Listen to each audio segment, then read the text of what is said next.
My dad told me I was not welcome at Thanksgiving because my presence made my sister-in-law uncomfortable. He said I did not fit the image they wanted to present to her wealthy parents. Then in the same breath, he asked me to wire $10,000 to pay for the very dinner I was banned from attending. I did not scream. I did not cry. I simply hung up the phone. Then I opened my banking app, removed my name from the deed to the $1.5 million mansion they were living in, and canceled every single credit card in their wallets. When they called back 105 times begging for mercy, I was already sipping champagne in a first-class seat bound for Paris. My name is Simone, and at 32 years old, I thought I was done being the family doormat. If you have ever been treated like a walking ATM by the people who are supposed to love you, hit that like button and subscribe. Let me know in the comments where you are watching from. Trust me, you want to hear how this ends because revenge is a dish best served cold and expensive. It was 2 in the afternoon on a Tuesday, and the air conditioning in the conference room was humming. I was sitting at the head of a long glass table overlooking the Atlanta skyline. Across from me sat 3 men in expensive suits sweating through their shirts. We were in the final stages of closing a deal for a commercial complex worth $40 million. This was my world. In this room, I was not a daughter or a sister. I was a shark. I was the person you came to when you needed capital, and I was the person who decided if you survived the fiscal year. My assistant Marcus slid a bottle of sparkling water toward me. I was in the zone focused entirely on the terms of the contract. Then my phone buzzed against the glass table. I glanced down. The name Otis was flashing on the screen. My father. My heart did a familiar stutter step in my chest.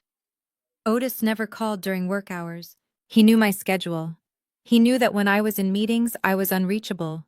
The only times he called in the middle of the day were emergencies. I remembered the last time he called at this hour was when my mother Joyce had a minor car accident. Panic flared in my gut.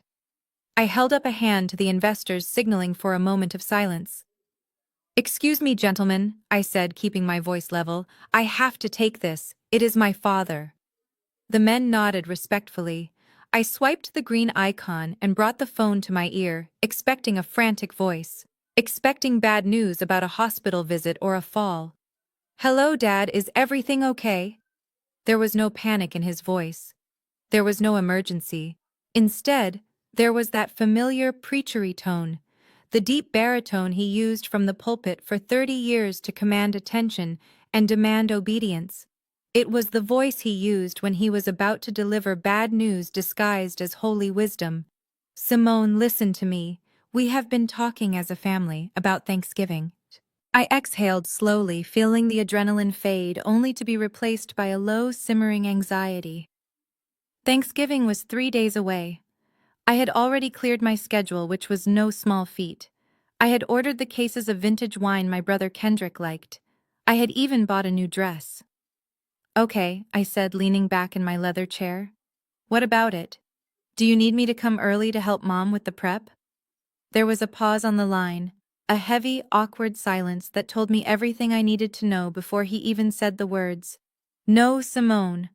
Actually, that is what I am calling about. You do not need to come down this year. In fact, we think it is best if you do not come at all." I blinked, staring at the Atlanta traffic crawling on the highway below. I felt like the wind had been knocked out of me. "Excuse me." Otis cleared his throat. "It is complicated. Emily parents are flying in from Connecticut. The Sterlings. You know how they are. Very traditional, very upper crust. They have certain expectations about family and status. To be honest, Simone, your lifestyle makes Emily feel pressure." My lifestyle? I almost laughed. By lifestyle, he meant my independence. He meant the fact that I was a self-made millionaire who did not rely on a man to pay my bills. He meant the fact that I refused to bow down to my brother Kendrick, who was the golden child of the family, despite never having held a job for longer than 6 months. He continued, his voice gaining confidence, as if he were making a reasonable business proposal. "Kendrick needs this dinner to go perfectly. He is going to ask Mr. Sterling for a seed investment for his new venture. We need the atmosphere to be cohesive. Emily feels that when you are around with your attitude and your way of looking at things, it creates tension. We just think it is best if you stay in the city this year. Maybe you can work. You always love to work, right? I sat there stunned. I was being exiled. I was being uninvited from my own family dinner so my incompetent brother could play pretend businessman with his father-in-law. They wanted to hide me. They were ashamed of me not because I was a failure but because I was too successful in a way that made Kendrick look small. And in the Freeman family, making Kendrick feel big was the only religion that mattered. I gripped the phone tighter. So let me get this straight.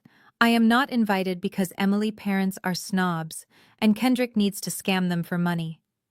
Watch your mouth, Simone Otis snapped. See, this is exactly the attitude I am talking about. You are bitter. You should be happy for your brother. He is finally making big moves. We are just asking you to step back and let him shine for one night. It is a sacrifice for the family. A sacrifice. I looked around the conference room. My name was on the building directory. My signature moved millions of dollars. And yet to my father, I was just a prop that needed to be removed from the stage so the star of the show could perform. I took a deep breath. Fine, if that is what you want. I will stay in Atlanta. I was about to hang up. I was ready to end the call and go scream in the bathroom. But then came the kicker. The part that actually made the air leave the room. Good. I am glad you are being reasonable for once, Otis said, his voice lightening. Oh, and Simone, one more thing. Do not forget to wire the 10,000 for the catering. Emily wants that Michelin star chef again, the one you hired last year. The deposit is due at 5 today. Also, Mom needs you to cover the wine delivery. Just send it to the joint account, like usual. I froze. The request hung in the air like a foul smell. He did not just uninvite me. He uninvited me and then presented me with the bill. They wanted the five-star food. They wanted the vintage wine. They wanted the luxury experience that I paid for, but they did not want me. They wanted my wallet, but not my face. I looked at my reflection in the glass table. I saw a woman who had built an empire from nothing. A woman who had carried this family on her back for a decade. I bought the house they lived in. I paid the country club fees. I covered Kendrick gambling debts. And this was my reward, to be treated like a ghost who signed checks. Are you sure, Dad? I asked quietly. My voice was steady but cold. Is this your final decision? You are asking me to pay for a party I am banned from attending. Otis sighed, impatient. Don't make this dramatic, Simone. It is just money. You have plenty of it. God has blessed you financially so you can bless your family. Be a good sister, support your brother, send the money by 5. We will see you at Christmas, maybe. He did not wait for an answer. He assumed the answer was yes. He assumed I was the same desperate little girl who would pay any price for a scrap of their affection. He hung up.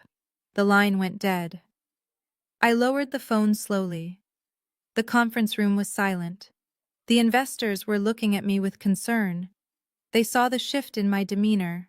They saw the professional mask slip just enough to reveal the absolute fury burning underneath. Is everything all right, Ms. Freeman? One of them asked. I looked up at him. I stood up and buttoned my blazer. My hands were not shaking. In fact, I had never felt calmer in my life. It was a cold clarity, the kind of clarity you get when you realize the tumor is malignant and needs to be cut out. Gentlemen, I apologize, I said, my voice smooth as silk. Something has come up. My assistant Marcus will finalize the signatures with you. The terms are non-negotiable. I turned to Marcus, who had been standing in the corner monitoring my schedule. Marcus had been with me for 5 years. He knew my family history. He knew how much I gave them. He saw the look in my eyes. It was not sadness. It was the look of a scorched earth policy. Marcus walked over, his tablet ready. Yes, Simone. I looked him dead in the eye. Cancel the transfer to Otis Freeman. Cancel the catering for Thanksgiving. Call the wine distributor and redirect the shipment to my penthouse. Marcus raised an eyebrow, but his fingers were already flying across the screen. Done. Anything else? Yes, I said, walking toward the door. Access the family management portal. Revoke their access to the black card. Close the expense accounts for Kendrick Business. And Marcus contact the utilities company for the Buckhead property.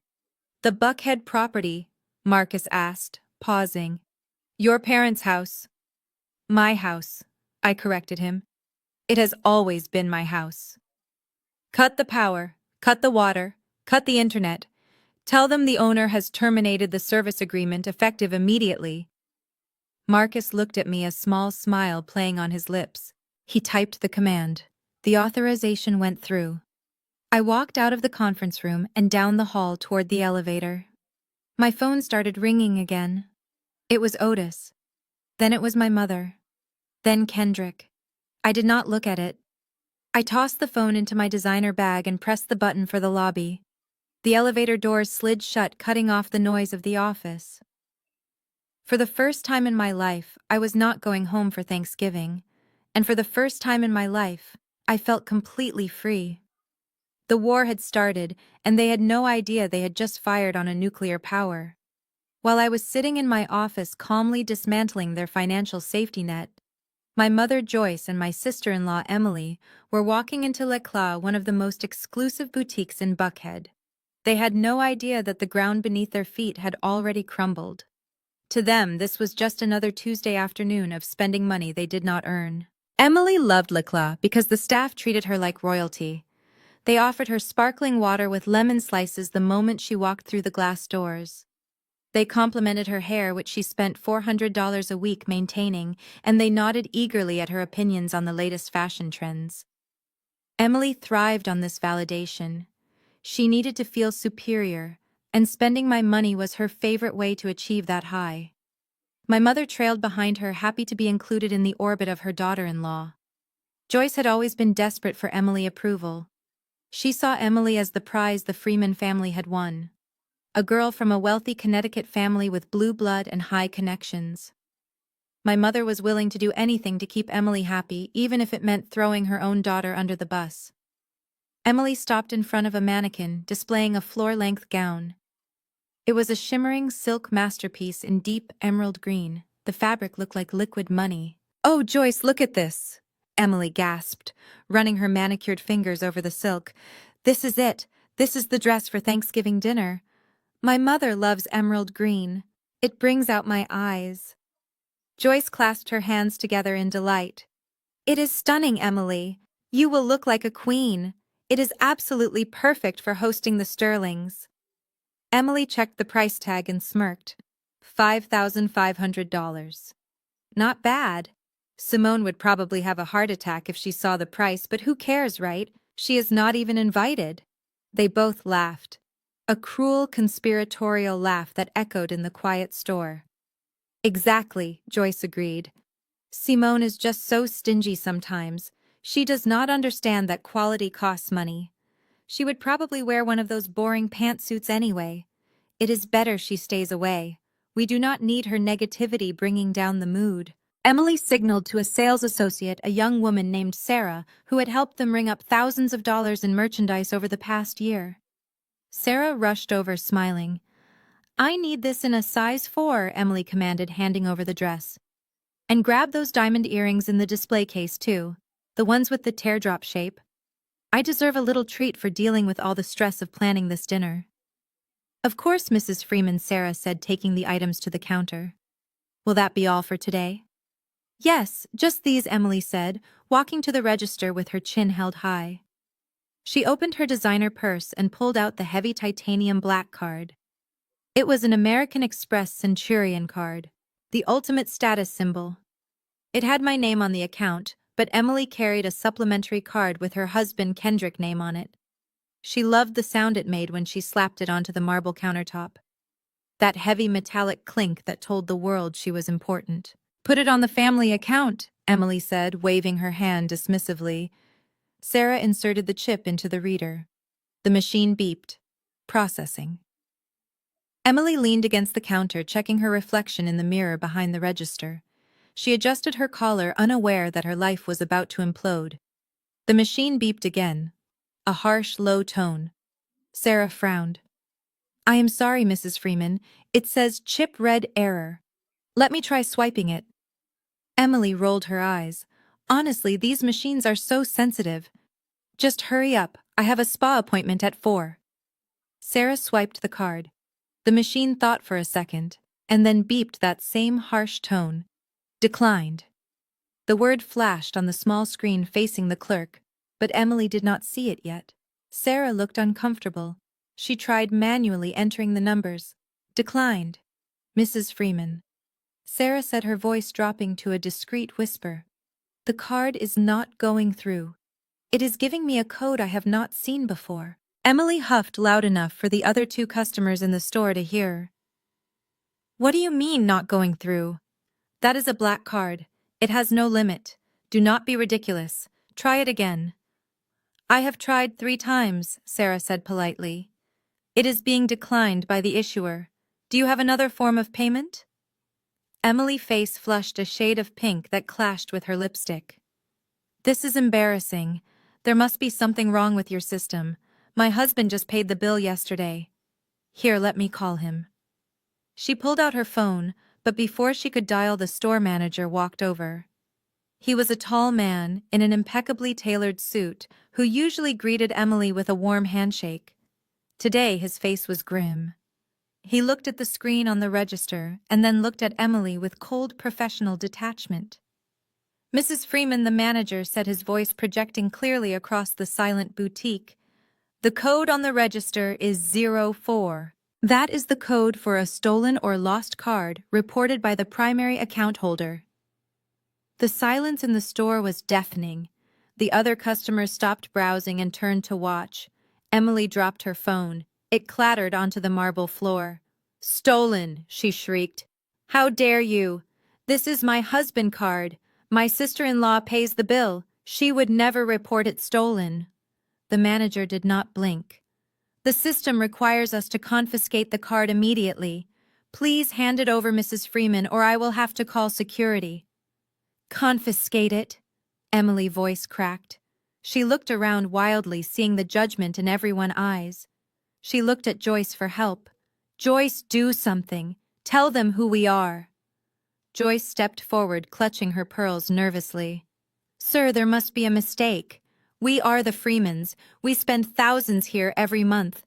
My daughter Simone is the one who manages the accounts. Maybe she just pressed the wrong button online.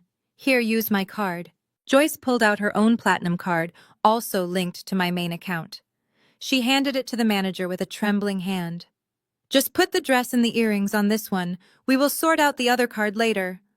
The manager took Joyce's card. He did not even swipe it.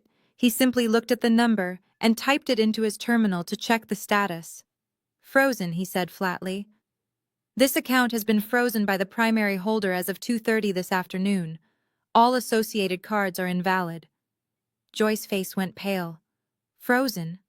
But that is impossible. Simone would never—" She stopped. The realization hit her like a physical slap. The phone call. The demand for $10,000. The uninvitation. Emily snatched her card back from the counter before the manager could take it, but it did not matter. The plastic was useless. "You are kicking us out!" Emily screamed, her humiliation turning into rage. "You are kicking us out over a banking glitch. Do you know who my father is? He is Arthur Sterling. He could buy this entire building and turn it into a parking lot." "We are not kicking you out," the manager said calmly, signaling for the security guard near the door.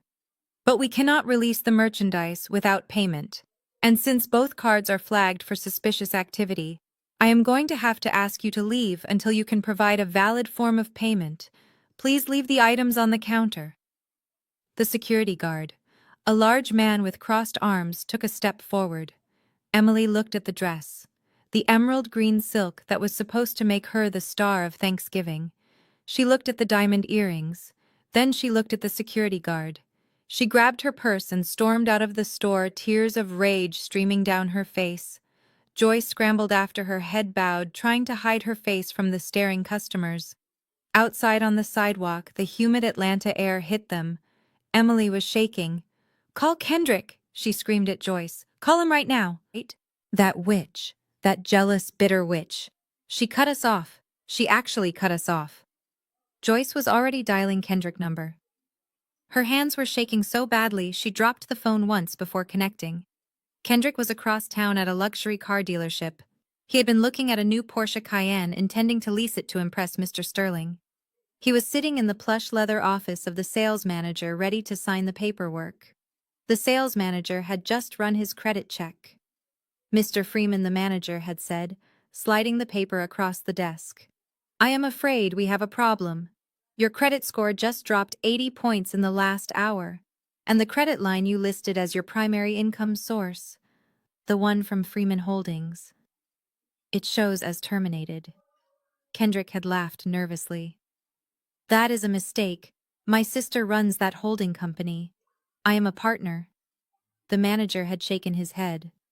"The system shows you were removed as an authorized user this afternoon. Without that backing, you do not qualify for the lease. In fact, you do not qualify for a Honda Civic right now." Kendrick's phone rang. It was his mother.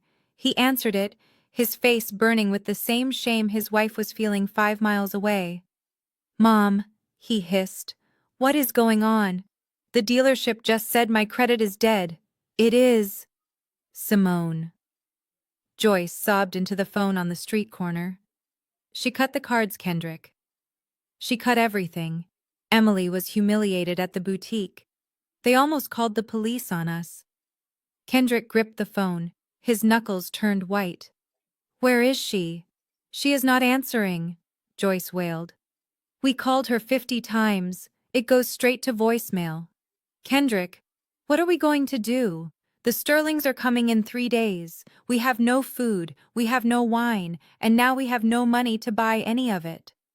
Kendrick looked at the sales manager, who was already packing up the paperwork and looking at his watch, clearly done with wasting time on a broke client. "She thinks she can play games," Kendrick said, his voice low and dangerous. "She thinks she can embarrass us like this." He hung up and dialed my number again. And again. And again. I watched my phone screen light up from the comfort of my penthouse balcony. 53 missed calls. 102 text messages. The notifications rolled in like a tide. Threats, begging, cursing, then begging again. I took a sip of my wine, the vintage Cabernet they had wanted me to buy for them. It tasted like victory. I did not block them. Not yet. I wanted to see the desperation. I wanted to see them realize that without the host, the parasites begin to starve. The sun was setting over Atlanta, casting long shadows over the city. Down there somewhere my family was panicking. Up here everything was quiet. But I knew this was just the beginning. They would not give up this easily. They would come for me, and I would be ready. While my family was having a meltdown on the sidewalk outside the boutique, I was sitting in a room where emotions went to die. The law offices of Sterling and Vance were located on the 45th floor of the Sovereign Building. My attorney David sat across from me. He was a man of few words and expensive billable hours. Between us lay a stack of documents 3 inches thick. David adjusted his glasses and looked at me over the rim. He tapped the document on top. "This is the deed to the property at 450 Blackland Road, the Buckhead Estate, currently occupied by Otis and Joyce Freeman, along with Kendrick and Emily Freeman." I looked at the paper. It was just legal jargon and signatures, but it represented the biggest mistake of my life. 5 years ago, when I sold my first tech startup for 8 figures, the first thing I wanted to do was retire my parents. I bought the mansion for $1.5 million in cash. I put it in a revocable living trust with myself as the sole trustee. It was supposed to be a gift, a place for my parents to grow old in dignity. But that dignity did not last long. Within 3 months, Kendrick had moved into the master suite, claiming he needed a base of operations for his visionary business ideas. Within 6 months, Emily had redecorated the entire first floor, hiring contractors and sending the invoices to me. They stopped asking if they could stay. They simply took over. My parents moved into the guest wing to accommodate Kendrick's need for space. When I visited, I was treated like a guest in my own property. Emily would make passive-aggressive comments about me wiping my feet or not scratching the floors she had chosen. David pulled me back to the present. Simone, the trust documents are clear. You are the grantor and the trustee. They are guests.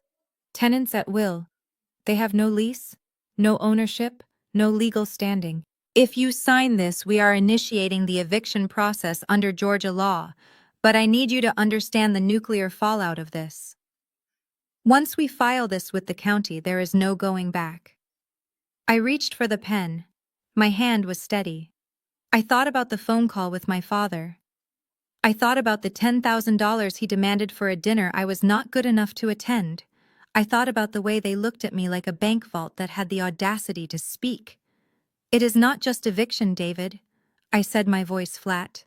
I want to terminate the lifestyle maintenance agreement, the utilities, the landscaping crew, the pool maintenance, the private security patrol. Everything is in my name. Everything stops today. David nodded solemnly. He respected the ruthless efficiency of it. He slid the papers toward me. Sign here, and initial the bottom of page 4. The sound of the pen scratching against the paper was the only sound in the room. It was a sharp, final sound. With every signature, I felt a weight lifting off my shoulders. I was not just signing legal documents, I was signing a declaration of independence. When the last page was signed, David took the file. I will have these filed with the court first thing tomorrow morning. Technically, we have to give them notice. I picked up my phone. I will give them notice right now. I opened my email app. I did not type a long, emotional letter. I did not list my grievances or ask for an apology. I knew that to people like Kendrick and Emily, feelings were just weaknesses to be exploited. I needed to speak the only language they understood. Legalese and money. Subject notice of financial termination. To Otis Freeman, Joyce. Freeman, Kendrick Freeman. Effective immediately. All financial support provided by Simone Freeman and the Freeman Family Trust is terminated. This includes but is not limited to credit card access, utility payments, property maintenance, and monthly allowances. As I have been informed that I am not a welcome member of this family, I am respecting your wishes by removing my presence entirely.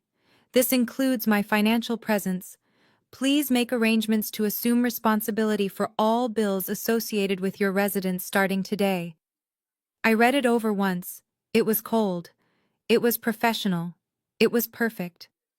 I hit send. I stood up and walked to the floor-to-ceiling window looking out over the city. Somewhere down there in the sprawling suburbs of Buckhead phone, notifications were pinging. It took exactly 3 minutes. My phone vibrated on the conference table. Then it vibrated again, and again. It started to dance across the mahogany surface. I picked it up. A text from Kendrick. Are you insane? Open the cards back up right now. We are stuck at the gas station and the pump declined the fleet card. I watched the 3 dots appear as he typed furiously. You selfish butch. You want to humiliate me in front of Emily parents. Do you know who the Sterlings are? If I lose this deal because of your tantrum, I will never forgive you. Dad is having chest pains because of you. Fix this now. I stared at the words. He did not ask why. He did not say he was sorry. He did not even deny that they had uninvited me. He just demanded that I fix it. He used my father's health as a weapon, just like he always did. Another text came through. This time from Emily number, but written in all caps, so I knew she was shouting the words as she typed. You ruined my shopping trip. I had to leave the dress at the counter. Do you have any idea how embarrassing that was? Transfer $5,000 to my Venmo right now, and maybe we will let you come for dessert. I actually laughed. It was a dry, humorless sound. Even now, with the noose tightening around their necks, they were still trying to negotiate from a place of superiority. They thought this was a game. They thought I was just acting out and that eventually I would fold like I always did. They thought if they yelled loud enough, the ATM would start dispensing cash again. I looked at David. "Do not answer any calls from them," I said. "Direct everything to the firm." David smiled a shark smile. "With pleasure."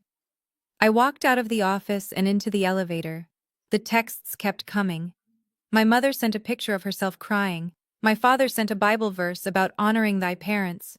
Kendrick sent threats of physical violence.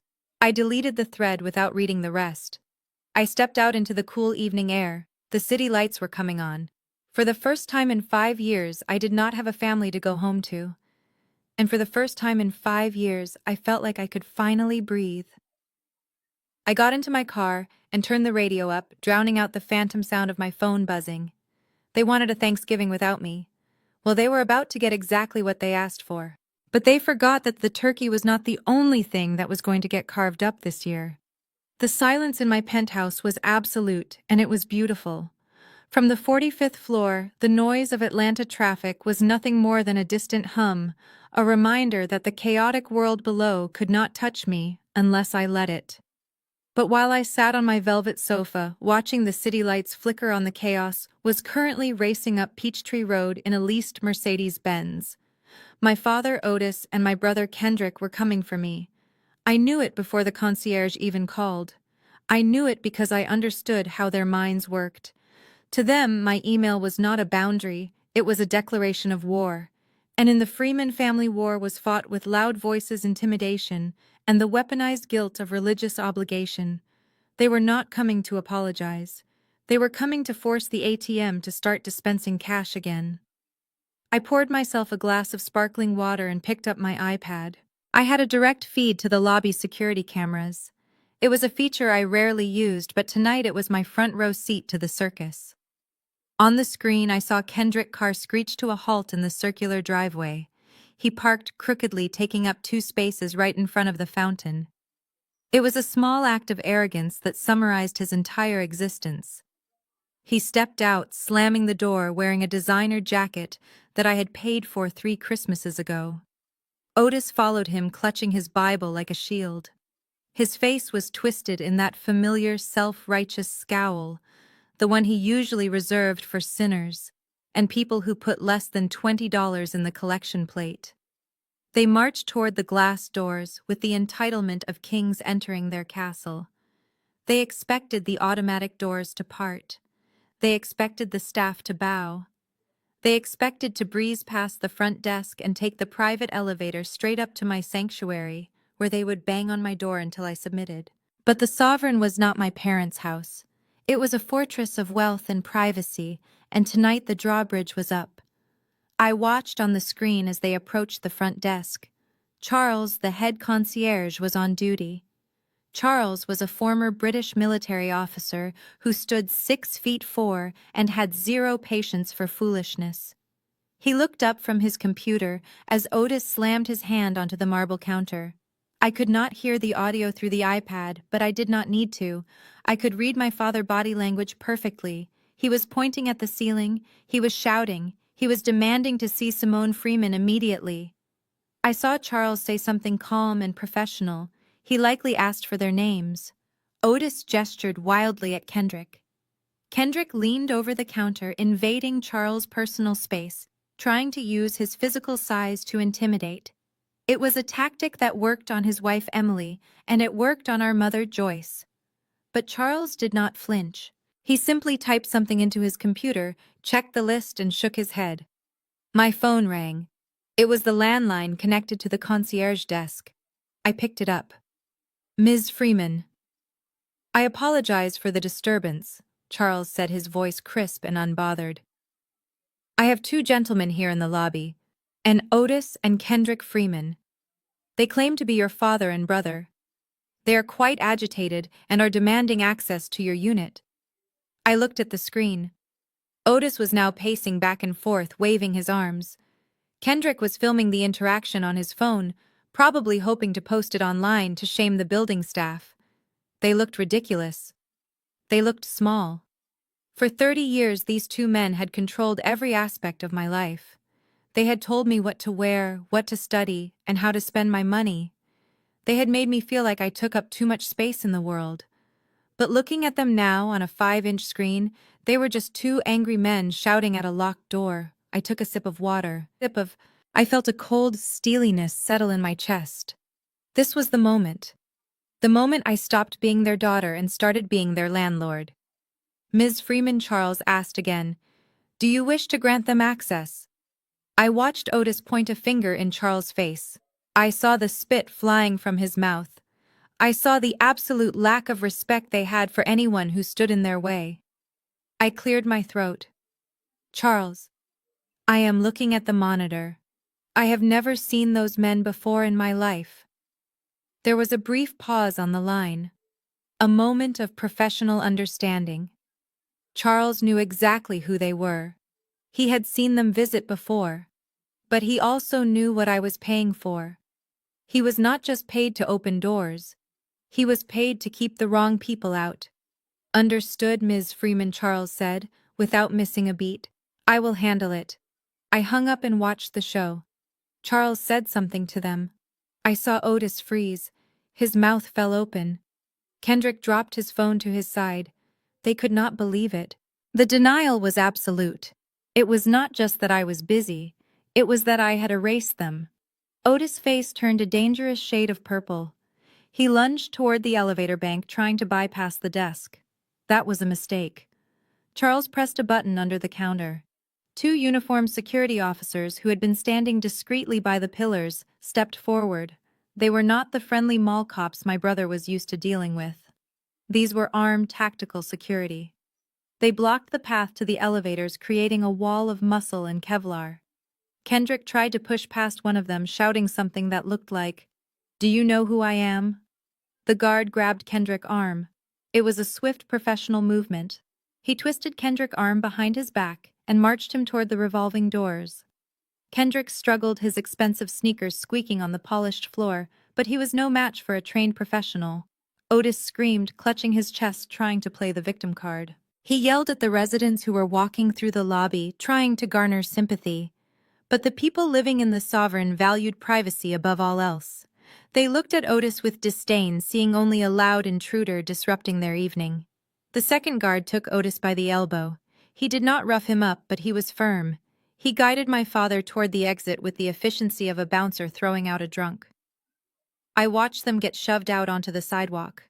The glass doors slid shut, locking them out. But they did not leave. Not yet. Through the exterior camera feed, I saw blue lights flashing. The Atlanta Police Department had arrived. Charles must have called them the moment Otis started shouting. Two police cruisers pulled up behind Kendrick's double-parked Mercedes. Officers stepped out, hands resting near their holsters. In this neighborhood, a disturbance in a luxury building was taken very seriously. I saw Otis trying to explain, trying to use his former title of Reverend to gain authority. He pointed up at my building. He pointed at the guards. But the police were not interested in his sermon. They were interested in the fact that he was trespassing on private property and causing a public disturbance. One officer wrote Kendrick a ticket for the illegal parking. Another officer spoke to Otis, his hand gesturing for him to get back in the vehicle. It was the ultimate humiliation. Otis Freeman, a man who prided himself on his reputation in the community, was being treated like a criminal in front of the city's wealthiest residents. He was being scolded like a child. I zoomed in on the screen.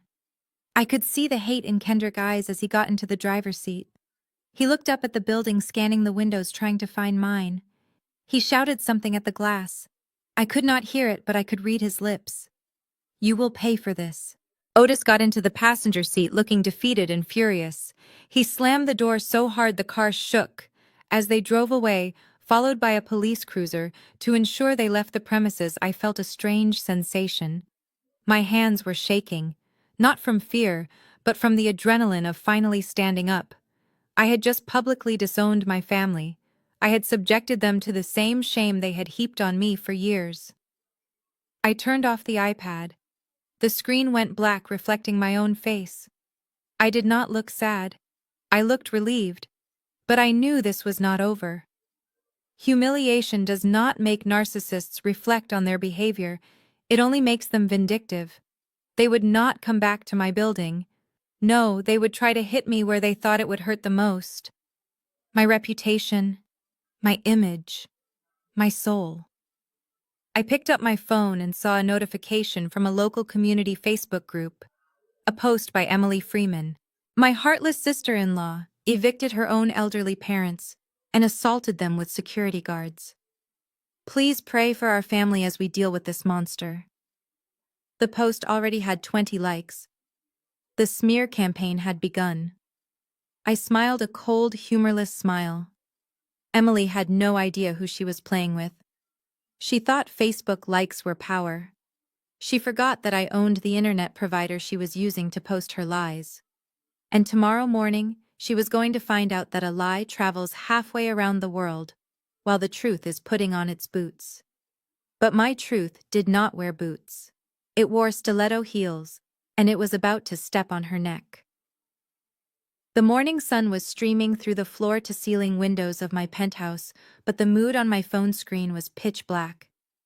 I woke up expecting silence after the previous night eviction attempt, but instead I found a digital riot. My notification center was overflowing. It wasn't business emails or investment updates. It was hate. Pure, unadulterated venom from people who had not spoken to me in years. I sat up in bed and opened the first message. It was from a cousin I had not seen since I was 12. It read, "You are a disgrace to the family name. How could you throw your own parents out on the street? I hope you rot in hell with all your dirty money." I frowned and opened the next one. This one was from my Aunt Sarah, who lived in Detroit. She wrote, "Your father was a man of God. He served the church for 40 years. You are possessed by greed, Simone. Repent before it is too late." I knew exactly where this was coming from. I did not need to be a detective to find the source. I opened Facebook, and there it was. Emily Freeman had been busy. At 3 in the morning, while I was sleeping, she had launched a nuclear strike on my reputation. She had written a long, emotional post tagged with 40 different prayer groups and community leaders.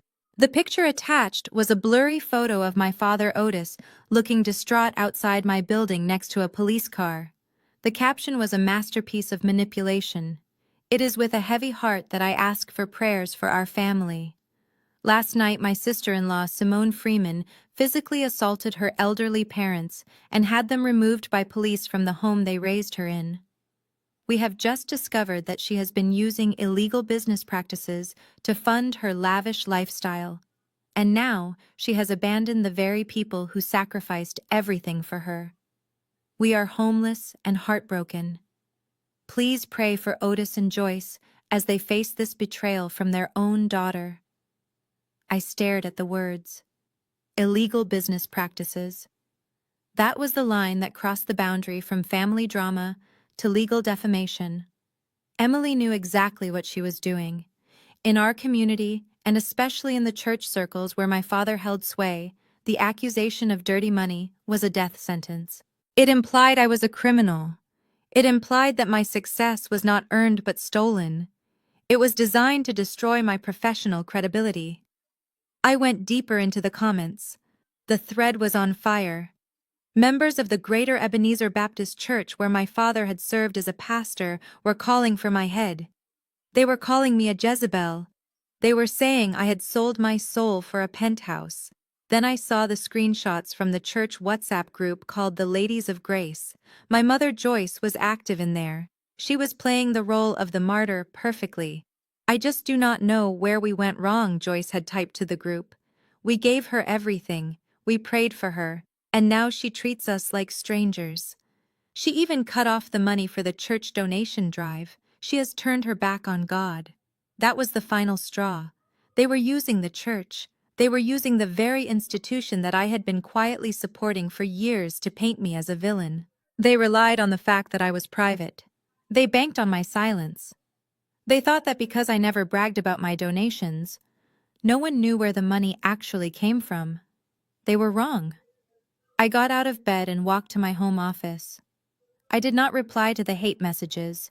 I did not make a counter post on Facebook defending myself. Arguing with fools in public only proves there are two fools. I had a much more effective way to handle this. I sat down at my desk and opened my secure banking portal. I navigated to the search history. I filtered the results for the last 5 years. I started downloading PDF statements, every single transfer, every single check, every single bill payment. I compiled a document. It was 80 pages long. Page 1 showed the $1.5 million purchase of the house in Buckhead, paid in full by Simone Freeman. Page 10 showed the monthly transfers of $10,000 to Otis and Joyce Freeman labeled living allowance. Page 20 showed the tuition payments for Emily's student loans, which I had paid off as a wedding gift to my brother. Page 30 showed the $50,000 I had wired to the church building fund 2 years ago under the name Anonymous Donor, but linked clearly to my account. Page 40 showed the car payments for the Mercedes Kendrick was driving. Page 50 showed the invoices for Emily designer wardrobe, which she claimed she bought with her own money. I merged all the files into a single dossier. I named the file The Truth About the Freeman Finances. Then I opened my email client. I did not send it to my family. There was no point in showing them what they already knew. I needed to show the people who mattered, the people who held the power in my father world. I typed in the email address of Bishop Thomas. He was the head of the church board, the man who controlled the reputation of every deacon and pastor in the city. He was a man who valued integrity and financial transparency above all else. Subject regarding the accusations made by the Freeman family. Dear Bishop Thomas, I hope this email finds you well. It has come to my attention that there are rumors circulating within the congregation regarding my character and the financial situation of my parents, Otis and Joyce Freeman. I have been accused of abandoning them and funding my life through illegal means. As a woman of faith and a business professional, I value the truth. Attached, you will find the complete financial records of my support for my family over the last 5 years, totaling over $2 million. You will also find the records of my anonymous donations to the church. My parents are not homeless. They are currently residing in a home I paid for and have lived on an allowance I provided. The decision to sever ties was made due to repeated financial abuse and disrespect. I am sharing this with you not for public gossip, but so that the leadership of the church has the full context before taking any official stance. Please pray for my family as they learn to navigate life without my financial assistance. Sincerely, Simone Freeman. I hit send. I sat back in my chair. I knew exactly what would happen next. Bishop Thomas was a gossip in his own right, but he was also a man who hated being lied to. When he saw that Otis Freeman, the man who preached about humility and hard work, had been living entirely off his daughter money for half a decade, the respect would evaporate. When he saw that Emily was lying about my business dealings, he would shut down the prayer chains immediately. In the African American church community, reputation is currency. Otis Freeman had just spent his last dime. My phone rang again. It was another cousin probably calling to scream at me. I silenced it and turned the phone face down. I walked to the kitchen and made myself a cup of coffee. The campaign of destruction was underway, but it wasn't my destruction. It was theirs. They wanted to drag my name through the mud, but they forgot that I owned the ground they were standing on. By noon, the tone of the messages began to change. The hate comments on Facebook stopped appearing, then the post itself was deleted. Apparently, Bishop Thomas had made a phone call. I took a sip of my coffee. The silence returned to my penthouse, but this time it felt different. It felt like the calm before the final storm. I knew they would be desperate now. Their social capital was gone. Their financial capital was gone. All they had left was the Thanksgiving dinner with the Sterlings. That was their last stand, and they had no idea that I was about to crash the party. 3 days before Thanksgiving, the weather in Atlanta took a sharp turn. A cold front swept down from the north, dropping temperatures into the low 30s. In my penthouse, the climate was controlled by a smart thermostat set to a perfect 72 degrees. But over in Buckhead at the house I legally owned, the atmosphere was about to get much colder in more ways than one. I was sitting in my home office monitoring the situation remotely. I had received a notification from the utility provider at 4 in the afternoon. It was a simple automated message stating service disconnection completed. It was the digital equivalent of a guillotine blade dropping. At that exact moment, Emily was in the middle of a performance. She was on FaceTime with her parents, the Sterlings, walking them through the main floor of the mansion. She held her phone up high, finding the best lighting to show off the crystal chandelier in the foyer. She was wearing a white cashmere sweater that probably cost more than my first car, and she was smiling that tight, practiced smile she used when she wanted to prove she was winning at life. "Oh, Mother, you just have to see the dining room," Emily cooed into the phone. "We had the drapes custom-made in France. Kendrick and I really wanted to elevate the space before you arrived. We have been working so hard on these renovations." She was lying, of course. The drapes were from a local store, and I had paid for them 3 years ago. But Emily lived in a reality of her own making, where every nice thing she touched became her creation. Her father, Arthur Sterling, was on the other end of the line, sitting in his library in Connecticut. "That is impressive, Emily," he said, his voice tinny through the phone speakers. "It sounds like Kendrick is finally stepping up. I am looking forward to seeing this estate he keeps talking about. He calls it the Freeman compound." Emily giggled, twirling around in the living room. "We are just so blessed. Oh, let me show you the fireplace. We are going to have a roaring fire going when you get here." She walked toward the massive stone fireplace, the centerpiece of the living room. She was just about to frame the shot when it happened. It wasn't a bang. It was a sudden, oppressive silence. The hum of the refrigerator in the kitchen died. The soft whir of the HVAC system pumping warm air through the vents cut out. The crystal chandelier above her head flickered once and then went dark. And most importantly, the Wi-Fi router located in the hallway closet lost power. On Emily's phone screen, the image of her parents froze. The connection icon spun in a desperate circle, and then the call failed. "Hello," Emily said, tapping the screen. "Mom, Dad, can you hear me?" She looked up. The house was plunging into the gray gloom of a winter afternoon. Without the interior lights, the large room suddenly felt cavernous and intimidating. "Kendrick," she screamed. "Kendrick, the lights went out." Kendrick was in the kitchen trying to raid the fridge for a beer. He was already on edge. He had spent the last 2 days dodging calls from the car dealership and trying to find a way to get cash without working for it. When the refrigerator light died, he slammed the door shut. "It is probably just a fuse," he yelled back, trying to sound authoritative. "This old house has bad wiring." Simone probably ignored the maintenance. He marched to the basement to check the breaker box. He flipped the main switch off and on. Nothing happened. He checked the sub-panels. Nothing. He pulled out his phone to use the flashlight. That was when he noticed he had no Wi-Fi. He checked his cellular data. He had 1 bar. "This is ridiculous," he muttered. He climbed back up the stairs where Emily was standing in the dark, hugging her arms. "It is freezing in here," she complained. "The heat is off too." "Kendrick, my parents are coming in 48 hours. You need to fix this. Call the power company." Kendrick dialed Georgia Power. He put it on speakerphone so his hands were free to check the thermostat again. The automated voice greeted him. "Thank you for calling Georgia Power. To make a payment, press 1. For outages, press 2. He pressed 2. "We are currently not detecting any widespread outages in your area," the voice said cheerfully. "If you are experiencing a loss of power, please hold for a representative." Kendrick waited. The hold music was a soft jazz that seemed to mock the rising panic in the room. Emily was pacing back and forth, her heels clicking loudly on the hardwood floors. Finally, a human voice came on the line. "Thank you for holding. I see you are calling about the property at 450 Blackland Road. Am I speaking with the account holder, Ms. Simone Freeman?" Kendrick stiffened.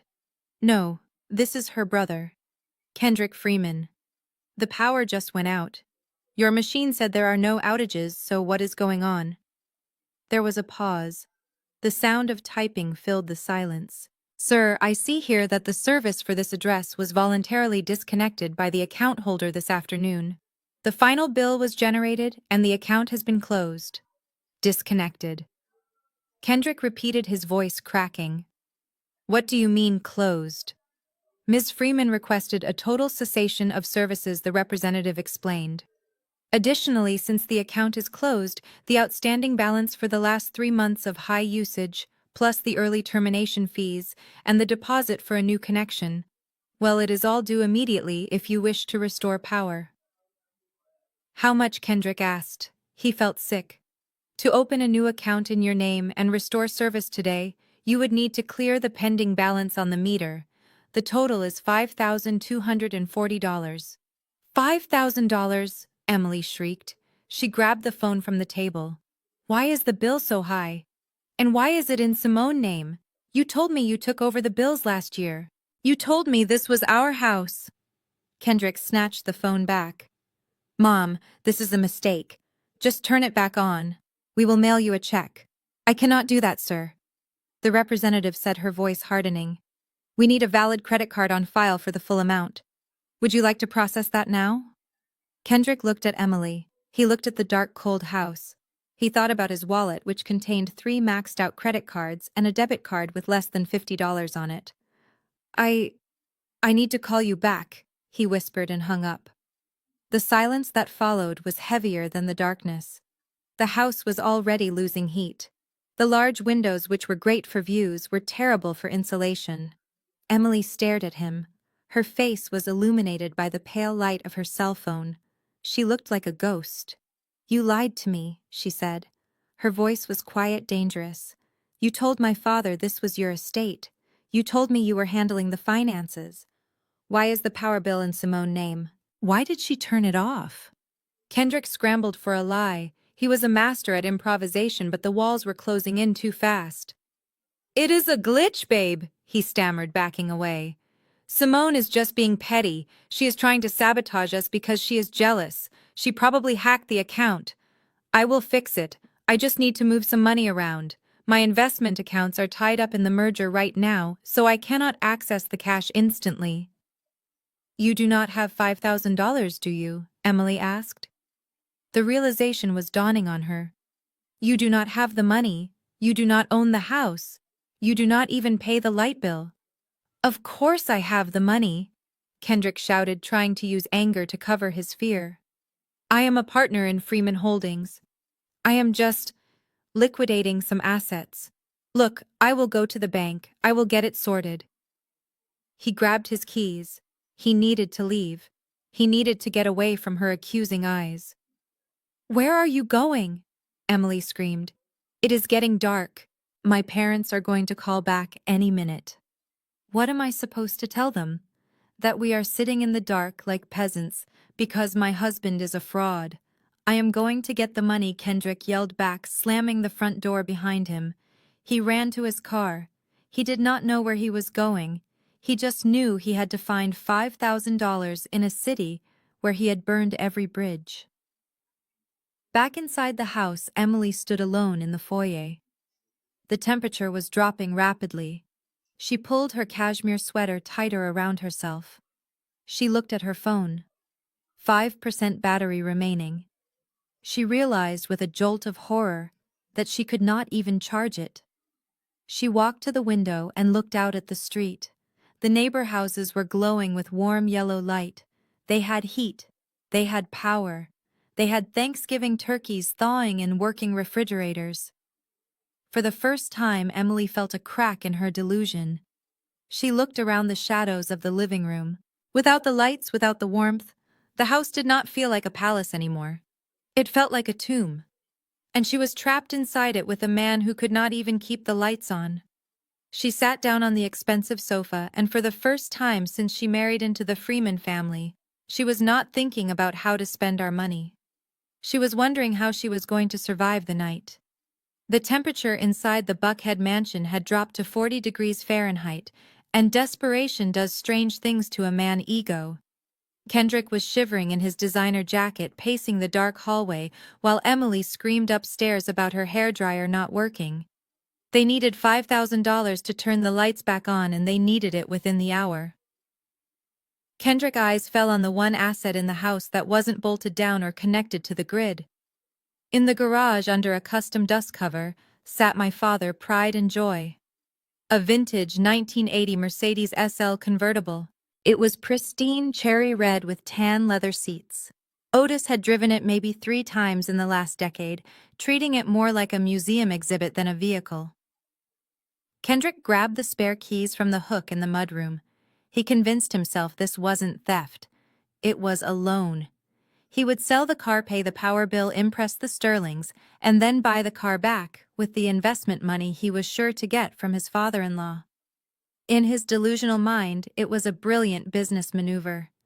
He backed the car out of the garage, the engine roaring to life and echoing through the quiet neighborhood. He didn't drive to a pawn shop or a scrapyard. No, Kendrick had too much pride for that. He drove straight to the luxury dealership on Piedmont Road, the same one where he had been rejected for the Porsche lease just days earlier. He figured they would jump at the chance to buy a classic.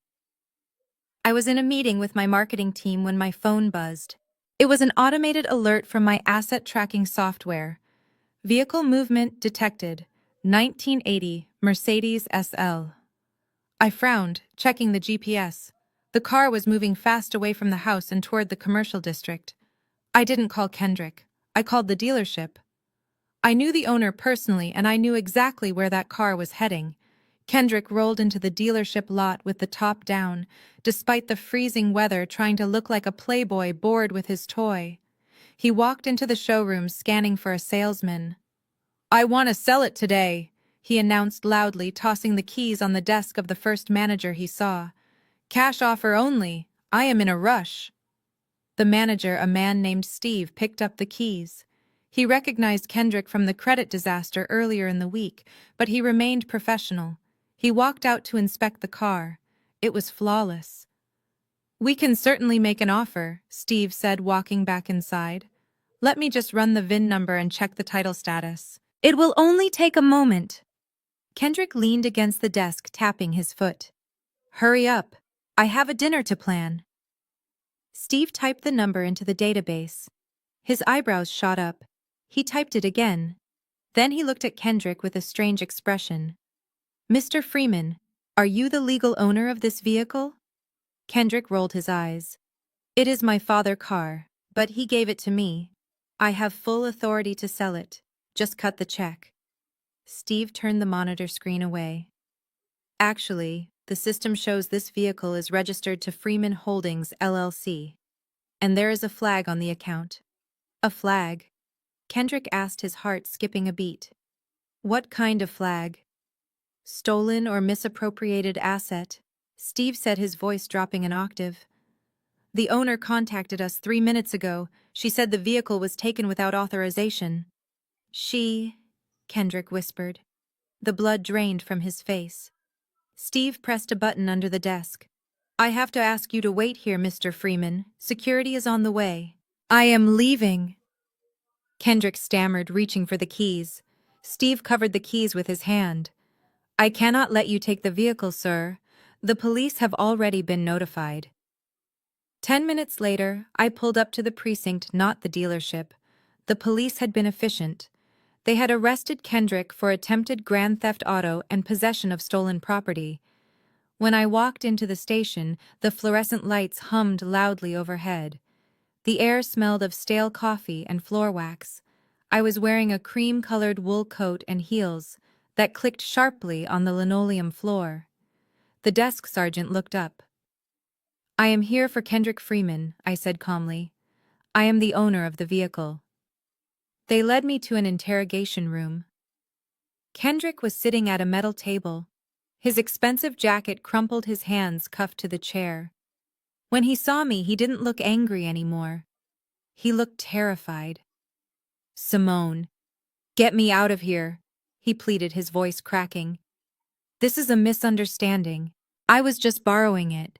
You cannot let them charge me with a felony. The Sterlings are coming tomorrow. If I am in jail..." If you are in jail, the dinner is cancelled. I finished for him, and Emily finds out her husband is not a tycoon, but a thief who steals from his own father. Please, Simone, I will do anything. Just drop the charges, tell them it was a mistake. I sat down opposite him and placed a single sheet of paper on the table. It wasn't a withdrawal of charges. It was a document I had drafted in the car. I am not going to send you to prison, Kendrick, I said softly. Not because I care about you, but because I do not want the Freeman name dragged through the mud in the court system. However, freedom has a price. I slid the paper toward him. It was a promissory note, a legal document acknowledging a debt. What is this? Kendrick asked, squinting at the text. It is an admission of debt, I explained. You owe me $50,000. $5,000 for the power bill you need to pay, $40,000 for the car depreciation and emotional distress, and $5,000 for my legal fees today. $50,000, Kendrick gasped. I do not have that kind of money. Then enjoy your stay in the county jail, I said, standing up and reaching for my purse. Grand theft is a serious charge. I am sure Emily parents will understand why you missed Thanksgiving. Wait! Kendrick screamed.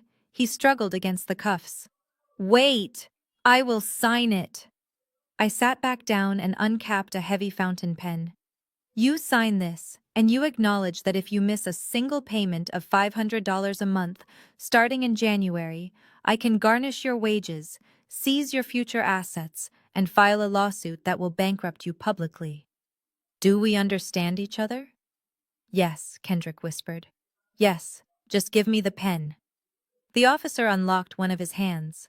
Kendrick signed the document, his hand shaking so badly the signature looked like a seismograph of an earthquake. I took the paper, blew on the ink to dry it, and placed it carefully in my bag. Officer, I called out, opening the door. The detective stuck his head in. There has been a misunderstanding, I said, flashing a charming smile. My brother had permission to use the car. He just forgot the paperwork. I am declining to press charges. The detective looked at me, then at Kendrick, sweating profusely in the chair. He knew exactly what had happened. He knew I had just bought my brother's soul for $50,000. You are free to go. Mr. Freeman? The detective grunted, unlocking the other cuff. Kendrick rubbed his wrists. He didn't say thank you. He didn't look at me. He just grabbed his jacket and ran out of the room like a rat escaping a trap. I walked out slowly to the parking lot. Kendrick was already in an Uber speeding back to the dark freezing house. He had avoided jail, but he had walked right into a prison of his own making. He now legally owed me a fortune, and he still had to figure out how to explain to Emily why he came home without the $5,000 for the lights. I got into my car and checked the time. The sun was setting. Tomorrow was Thanksgiving. The stage was set. The players were in position, and I had front row tickets to the main event. Kendrick thought he had survived the worst of it. He had no idea that the real bill was coming due at dinner. Thanksgiving morning in Buckhead is usually a symphony of peace. It is the sound of leaves rustling in the wind, the distant hum of luxury SUVs pulling into driveways, and the smell of roasting turkeys wafting from gourmet kitchens. But at 450 Blackland Road, the morning soundtrack was a violent mechanical roar. The industrial generator Kendrick had rented from a construction site was chugging away in the backyard, vibrating the windows and filling the crisp autumn air with the smell of diesel fumes. It was a desperate band-aid on a bullet wound. Inside the house, Emily was frantic. She was running around lighting expensive scented candles, not to set a mood, but to hide the fact that the corners of the living room were dark. The generator was only powerful enough to keep the refrigerator running and a few key circuits in the kitchen alive. The heating system was still dead. The house was holding a steady chill of 55 degrees. Emily had forced my mother Joyce to wear a thick wool sweater under her silk blouse, and they had positioned the dining table in the sunroom, hoping the greenhouse effect would keep their guests from seeing their breath. At 11 o'clock sharp, a silver Bentley Mulsanne rolled up the driveway. It moved with the silent grace of a predator. This was the arrival of Arthur and Martha Sterling. They were old money from Connecticut, the kind of people who thought Atlanta was a charming but backward provincial town. Arthur Sterling stepped out of the car, adjusting his cashmere scarf. He looked at the house, then he looked at the generator vibrating behind the hydrangeas. He frowned. Kendrick rushed out the front door wearing a suit that I had bought him for a job interview he never went to. He plastered a wide fake smile on his face. "Arthur, Martha, welcome," he shouted over the noise of the generator. "So glad you made it down safely. Sorry about the noise out back. The city decided to do emergency maintenance on the main power grid today of all days. Can you believe the incompetence?" Arthur Sterling shook Kendrick's hand with a limp grip. He looked at the house with a critical eye.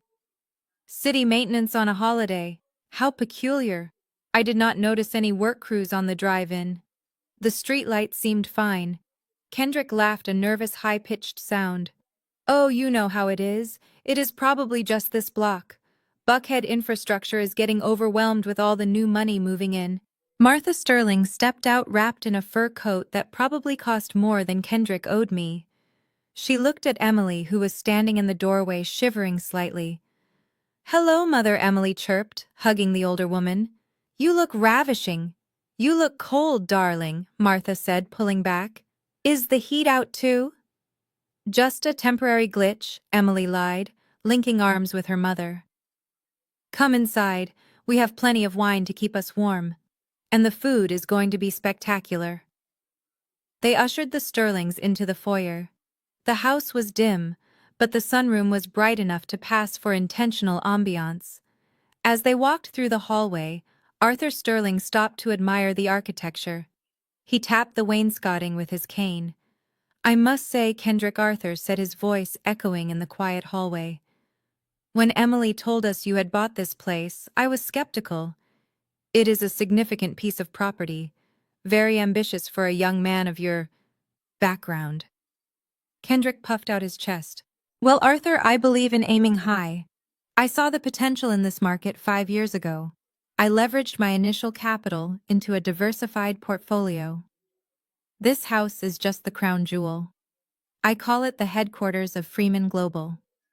I watched this interaction through the hidden camera I had installed in the bookshelf years ago to keep an eye on the cleaning staff. The audacity was breathtaking. Kendrick was claiming my blood, sweat, and tears as his own. He was using terms he had heard me use on business calls, parroting them back without understanding what they meant. Arthur nodded, looking around with a gaze that felt more like an appraisal than admiration. "It is certainly impressive. You know, it is rare to see people from your community achieving this level of ownership in this specific zip code. Most just rent or overextend themselves. But you seem to have a solid footing." It was a backhanded compliment, a microaggression wrapped in a silk handkerchief. He was saying he was surprised a black man could afford his daughter lifestyle. Kendrick either didn't catch the insult or he was too desperate to care. "Absolutely," Kendrick agreed, eager to please. "I built this from the ground up. No handouts, just hard work and smart investments. That is the Freeman way." Joyce was standing in the kitchen, frantically basting the turkey, which was cooking slower than usual because of the power fluctuations. She heard Kendrick lie, and she didn't say a word. She just kept her head down, complicit in the charade. She knew the truth. She knew that every brick in this house was paid for by the daughter she had disowned.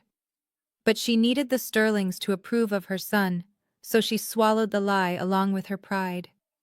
"Dinner is served," Emily announced, clapping her hands. They moved to the sunroom. The table was set beautifully with the china I had bought for my parents' 30th anniversary. The crystal glasses sparkled in the sunlight, but there was an underlying tension that no amount of table setting could hide.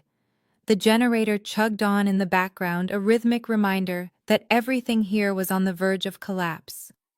Arthur sat at the head of the table, a spot usually reserved for my father, Otis. Otis sat to his right, looking small and defeated. He had been unusually quiet all morning, terrified that the police might return. "So Kendrick," Arthur said, unfolding his napkin. "Tell me more about this venture you wanted to discuss. Emily says you are looking for a seed round of $2 million. If your real estate holdings are as robust as this house suggests, why do you need outside capital? Kendrick cleared his throat. He had practiced this speech in the mirror. He leaned forward, putting on his serious businessman face. Liquidity, Arthur. It is all about liquidity. My assets are tied up in long-term holds like this estate and the commercial strip downtown. I do not want to disturb the principal investments. This new tech venture is separate. It is going to revolutionize the logistics industry in Georgia. He was talking about a trucking company idea he had scribbled on a napkin 3 weeks ago. He had no business plan. He had no trucks. He just had a need for cash to pay off his gambling debts and now to pay me back. Arthur took a sip of the wine I had paid for. Interesting, Arthur said, swirling the red liquid in the glass. I value self-made men, men who do not rely on others to foot the bill. If this house is truly yours free and clear, that demonstrates the kind of discipline I look for in a partner. It is 100% mine. Kendrick lied without blinking. Paid in cash, no mortgage. I do not believe in debt. Emily squeezed Kendrick's hand, beaming at her parents. See, Dad? I told you he was a provider. He takes such good care of us. Martha smiled thinly. Well, it is certainly better than that apartment you lived in when you first met him. I was worried you would end up struggling, Emily. But this is acceptable. The air in the room was thick with lies. They were toasting to a success that did not exist. They were eating food cooked on a stove powered by a rented generator. They were sitting in a house that belonged to the woman they had banned from the table. Kendrick raised his glass. To family. And to new partnerships. To family, Arthur echoed. They clinked glasses. The sound was sharp and clear. And that was the exact moment the doorbell rang. It wasn't a polite chime. It was a long, persistent press. Kendrick froze. His glass hovered halfway to his mouth. Who could that be? He muttered. We are not expecting anyone. Maybe it is the city power crew, Emily suggested, her voice trembling. Maybe they fixed the lights. I will get it, Kendrick said, standing up too quickly, knocking his chair back. He looked nervous. He knew the police had warned him to stay out of trouble. He knew he was walking on a razor edge. He walked to the foyer, wiping his sweaty palms on his pants. He approached the heavy oak door. He looked through the peephole, expecting a utility worker or maybe a neighbor complaining about the noise. But when he opened the door, he didn't see a repairman. He saw a group of strangers. A couple in their 30s holding a folder and a woman wearing a blazer with a real estate agency logo. Hi, can we help you? Kendrick asked, blocking the doorway. The real estate agent smiled brightly. Hi there. I know it is a holiday and I apologize for the intrusion, but the listing said open house by appointment only, and the instructions said the key box was removed, so we should just knock. These are the Davises. They are very interested in the property. Kendrick stared at her. Listing. What listing? This house isn't for sale. The agent checked her phone. 450 Blackland Road. Listed yesterday on Zillow as an emergency sale by owner. Price is set for immediate liquidation. Are you the tenant? The tenant. The word hung in the air like a curse. Behind him in the dining room, the conversation had stopped. Arthur Sterling had ears like a bat. Who is at the door? Kendrick, Arthur called out. Kendrick's face went pale. He tried to slam the door, but the agent held it open with her foot. Sir, we have an appointment confirmed by the owner, Ms. Simone Freeman. She said we could tour the property at noon. And just like that, the generator outside seemed to get louder, roaring in Kendrick's ears, drowning out his heartbeat. The lie was not just unraveling, it was being set on fire. And I was just pulling into the driveway to pour the gasoline. The crystal glasses chimed together in the sunroom, a delicate sound that seemed to hang in the freezing air. Arthur Sterling had just finished his toast, praising the virtues of Black entrepreneurship and the legacy Kendrick was supposedly building. Kendrick was beaming. His face was flushed with the intoxicating mix of red wine and successful deception. He actually believed his own lie in that moment. He looked at Emily with pride, and she looked back with relief, thinking the worst was over. My mother Joyce took a nervous sip of her drink, her eyes darting around the room as if she expected the walls to speak the truth. Then the doorbell rang. It was not the polite chime of a guest arriving late. It was the insistent buzzing of someone who had a schedule to keep. The sound sliced through the dinner conversation like a knife. Kendrick lowered his glass. His hand jerked, spilling a few drops of expensive Cabernet onto the white tablecloth. The stain bloomed like a fresh wound. "Who is that?" Emily asked, her voice tight. "We are not expecting anyone else, are we?" "Maybe it is the city crew finally here to fix the power," Kendrick said, standing up. He forced a laugh, but it sounded like a bark. "I will handle it. Arthur, please enjoy the appetizers. Do not let a little interruption spoil the mood." Kendrick walked out of the sunroom and into the main foyer. I watched him through the security feed. He wiped his sweaty palms on his trousers. He checked his reflection in the hallway mirror, adjusting his tie, trying to summon the arrogance that usually protected him. He marched to the heavy oak front door, prepared to yell at a utility worker or maybe a confused delivery driver. He swung the door open with aggressive force. "Can I help you?" he demanded, blocking the entrance with his body. Standing on the porch was not a repair crew. It was a woman with a bright professional smile, plastered on her face, holding a stack of flyers. Behind her stood a couple in their 30s looking eager and holding Starbucks cups. They looked past Kendrick, peering into the dim hallway with blatant curiosity. "Hi there," the woman chirped, stepping forward. "I am Brenda from Buckhead Realty. We are here for the open house." Kendrick blinked. The cold air rushed past him, chilling the sweat on his neck. "Open house," he repeated dumbly. "What are you talking about? This is a private residence. We are having Thanksgiving dinner. You have the wrong address." Brenda checked the iPad in her hand. She did not look intimidated. She looked annoyed. 450 Blackland Road, she read aloud. "Listed yesterday for emergency liquidation." The instructions on the broker portal were very specific. Lockbox removed, door unlocked, walk-ins welcome from noon to 2. She tried to step around him, but Kendrick moved to block her. "Lady, are you crazy? I did not list this house. I own this house. Now get off my porch before I call the police." The couple behind Brenda exchanged a look. The husband whispered something to the wife. Brenda stopped smiling. She tapped her screen and turned the iPad toward Kendrick. "Sir, I do not know who you are, but this property is definitely listed. And at this price point, we are not going to waste time arguing. It is priced at $1.2 million for a quick cash close. That is $300,000 under market value. My clients are very interested, so if you could just step aside." $1.2 million. The number echoed in the hallway. Kendrick stared at the screen. There was a photo of the house. A photo taken 5 years ago when I bought it. And right there under the listing agent name was the seller name. Simone Freeman. "No," Kendrick whispered. "No, she cannot do this. She cannot sell it while we are living here." Brenda pushed past him. Her heels clicked loudly on the marble floor of the foyer.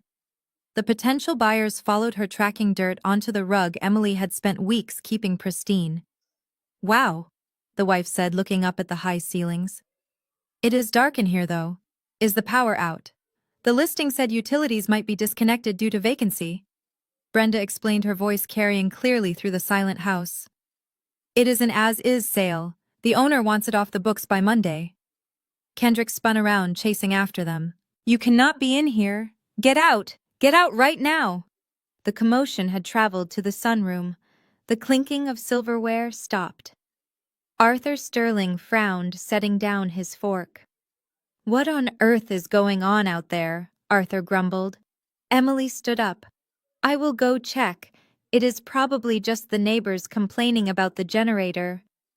But before she could leave the room, Brenda and the buyers walked right past the arched doorway of the sunroom. They stopped when they saw the dinner party. "Oh, excuse us," Brenda said, not looking apologetic at all. "The listing said the property was vacant. I didn't realize there were squatters still on the premises." Squatters. The word hung in the air heavier than the smell of the turkey. Arthur Sterling stood up slowly. He was a large man, and when he stood, he commanded the room. He walked over to the doorway, his face like thunder. "Who are you, and why are you walking through my son-in-law estate?" he demanded. Brenda looked at Arthur. She recognized the look of a man who thought he was in charge, but she had a signed listing agreement and a potential commission on the line. "I am a real estate agent, sir," she said, holding up the flyer. "And we are touring this home, which is currently for sale by the owner, Ms. Simone Freeman." Kendrick rushed in behind her, breathless and panic-stricken. "Arthur, do not listen to her. It is a mistake, a clerical error. Simone is just playing a prank." Arthur snatched the flyer from Brenda's hand. He put on his reading glasses. He read the bold print at the top. "Emergency sale, foreclosure pending, cash offers only." He read the seller name, Simone Freeman. He looked at the price. He looked up at Kendrick. "You told me you owned this house," Arthur said. His voice was dangerously quiet. "You told me you paid cash. You told me it was the headquarters of Freeman Global." "It is," Kendrick stammered. "It is mine. Simone just held the title for tax purposes." "It is a complicated structure, Arthur. You know how these things work." "I know exactly how real estate works, boy," Arthur roared, throwing the flyer onto the floor. "And I know that if your sister is listing it for sale, she is the owner. And if she is listing it as vacant while you are sitting here eating turkey, it means you are not just a liar, you are a trespasser." Emily ran to her father, grabbing his arm. "Daddy, please calm down. Kendrick can explain. Simone is crazy. She is vindictive. She is doing this to hurt us." Arthur shook her off. He turned to Brenda. "Is there an offer on the table yet?" Brenda blinked, surprised by the question. Not yet, sir. We just walked in. But at this price, it will go today." Arthur laughed a harsh, bitter sound. "I bet it will." He turned to look at the potential buyers who were now watching the family drama with wide eyes. "You folks might want to check the basement," Arthur said to them. "I believe the foundation is cracked, just like the moral character of the people living here." "Dad," Emily cried, "stop it." Kendrick tried to grab Arthur's shoulder.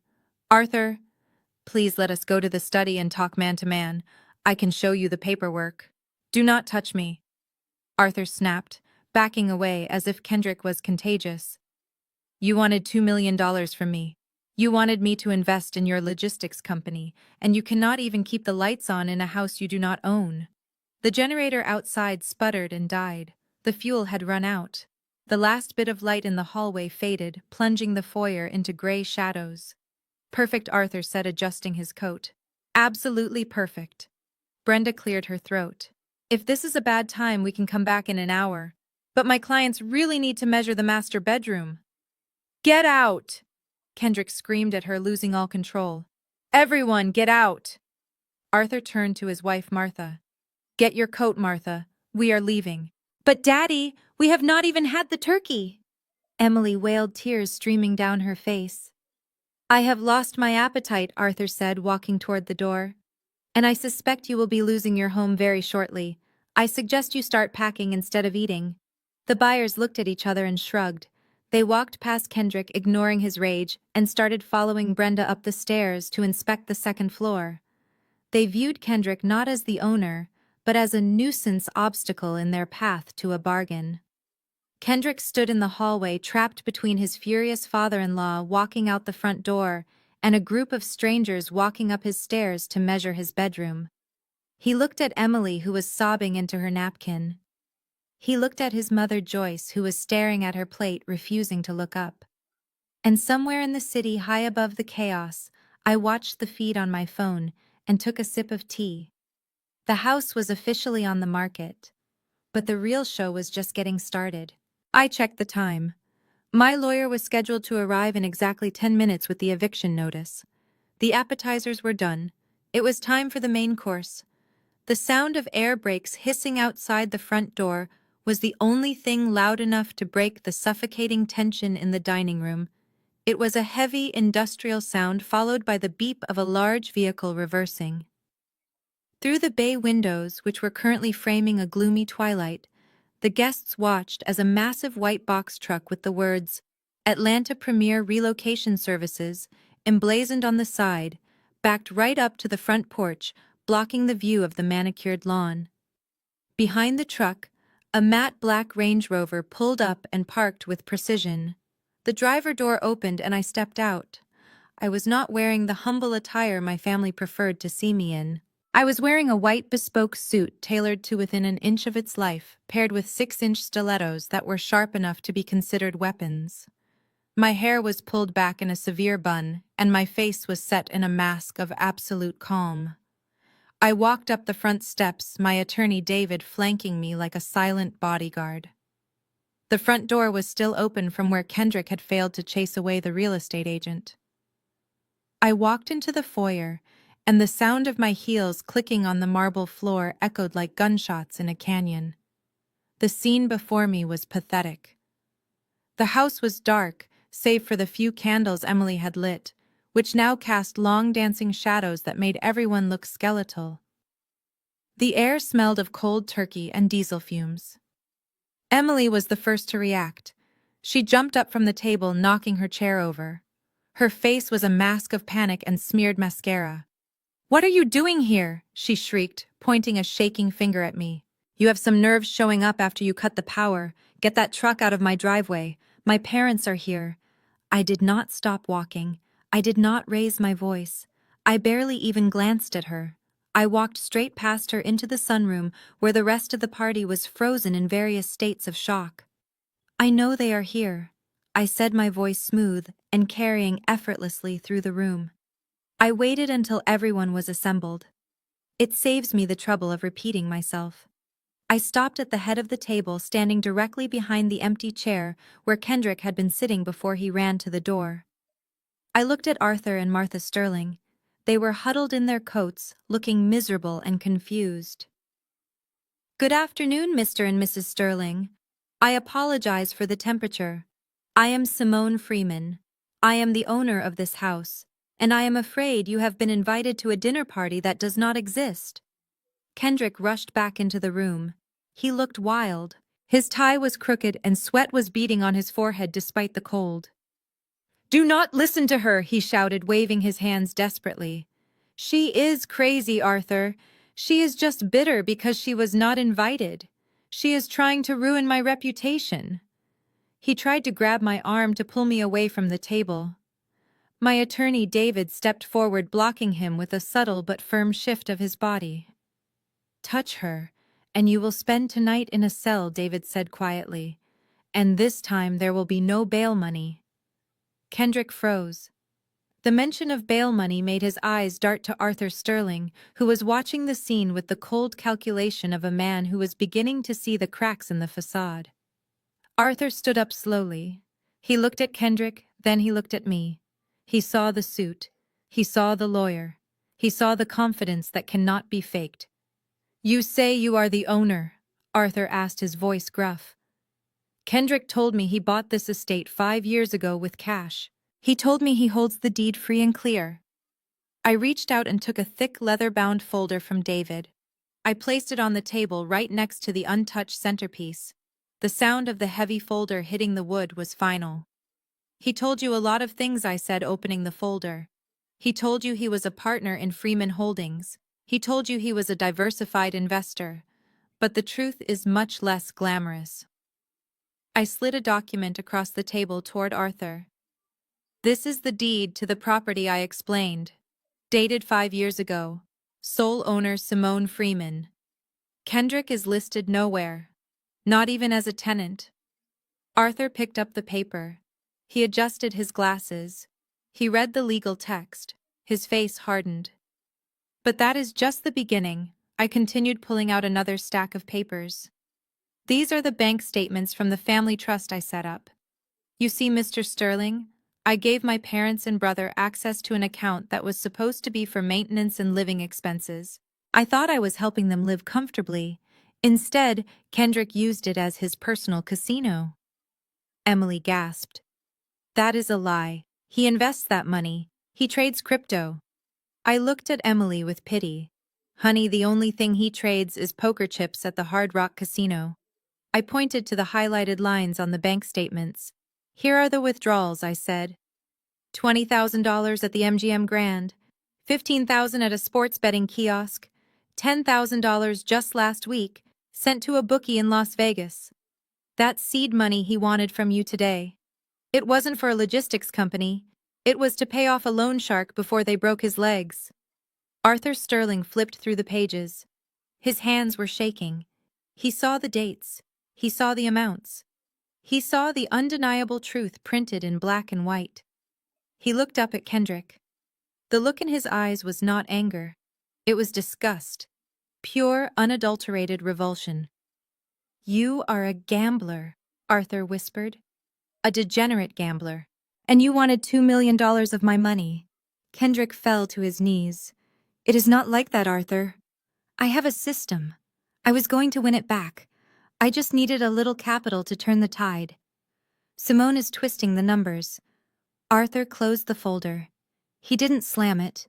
He just closed it gently, as if closing the coffin on his respect for his son-in-law.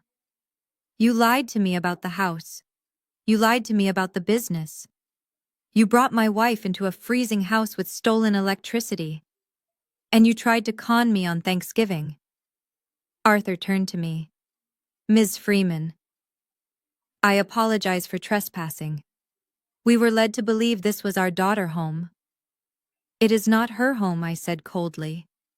"And as of 10 minutes ago, it is not even my home anymore." I turned toward the front door where 4 large men in moving uniforms were walking in, carrying packing crates.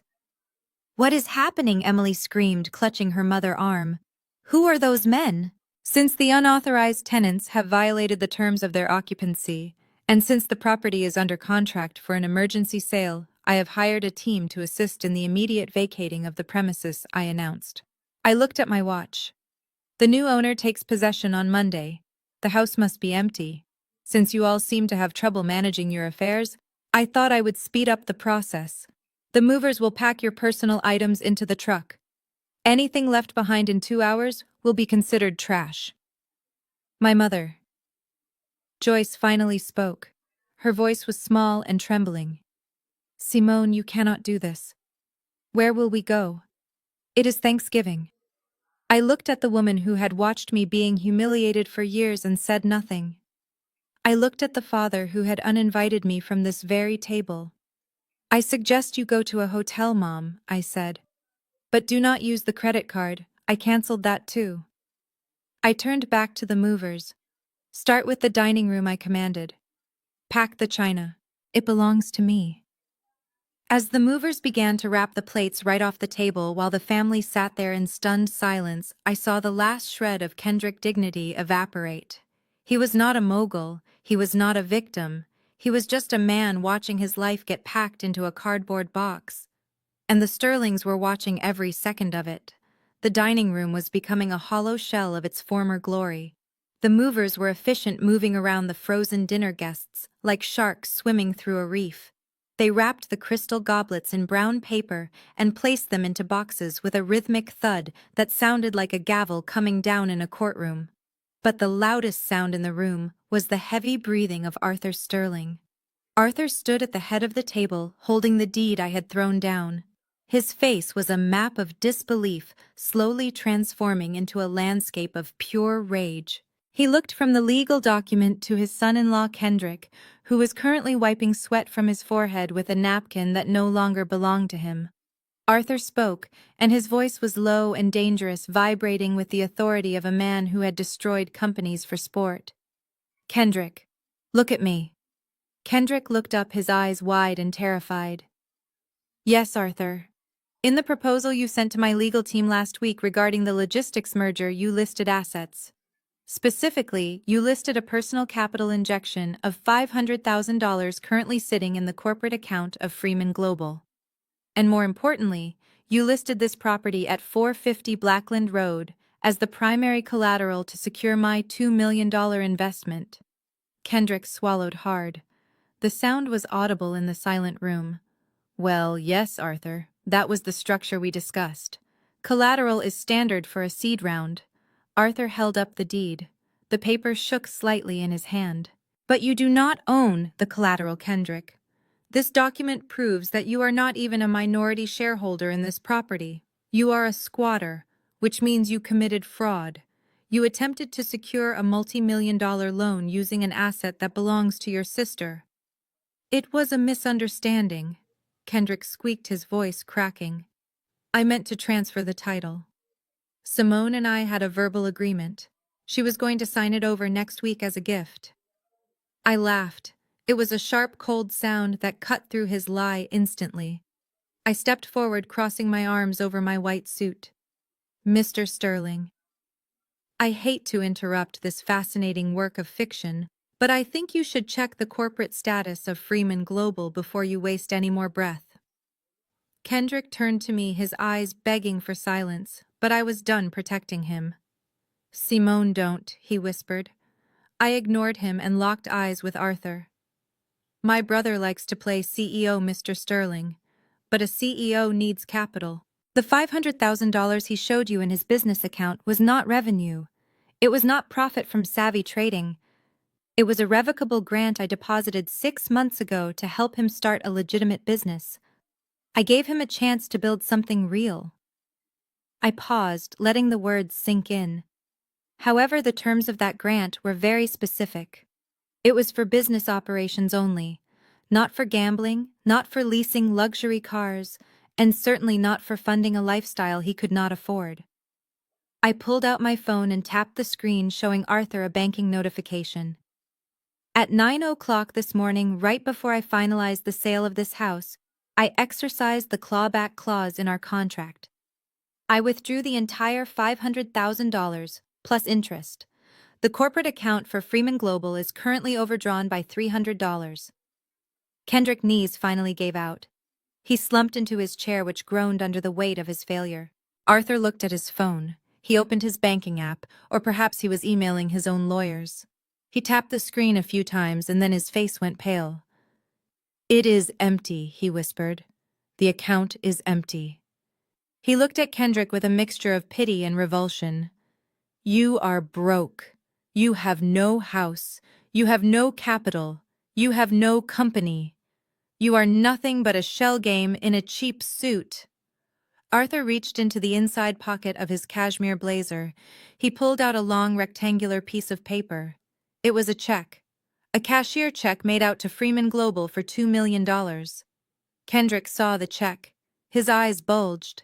It was his lifeline. It was the magic ticket that was supposed to fix everything. If he could just get his hands on that check, he could pay me back. He could buy a new house. He could keep the lie alive for just a few more months. Arthur. Please, Kendrick begged, reaching out a trembling hand. We can fix this.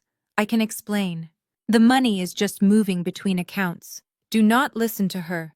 We are family. Family. Arthur spat the word out like it tasted like poison. You tried to steal from me. You tried to expose my family to financial liability. You brought my wife and daughter into a house with no heat and fed us lies. Arthur held the check up with both hands.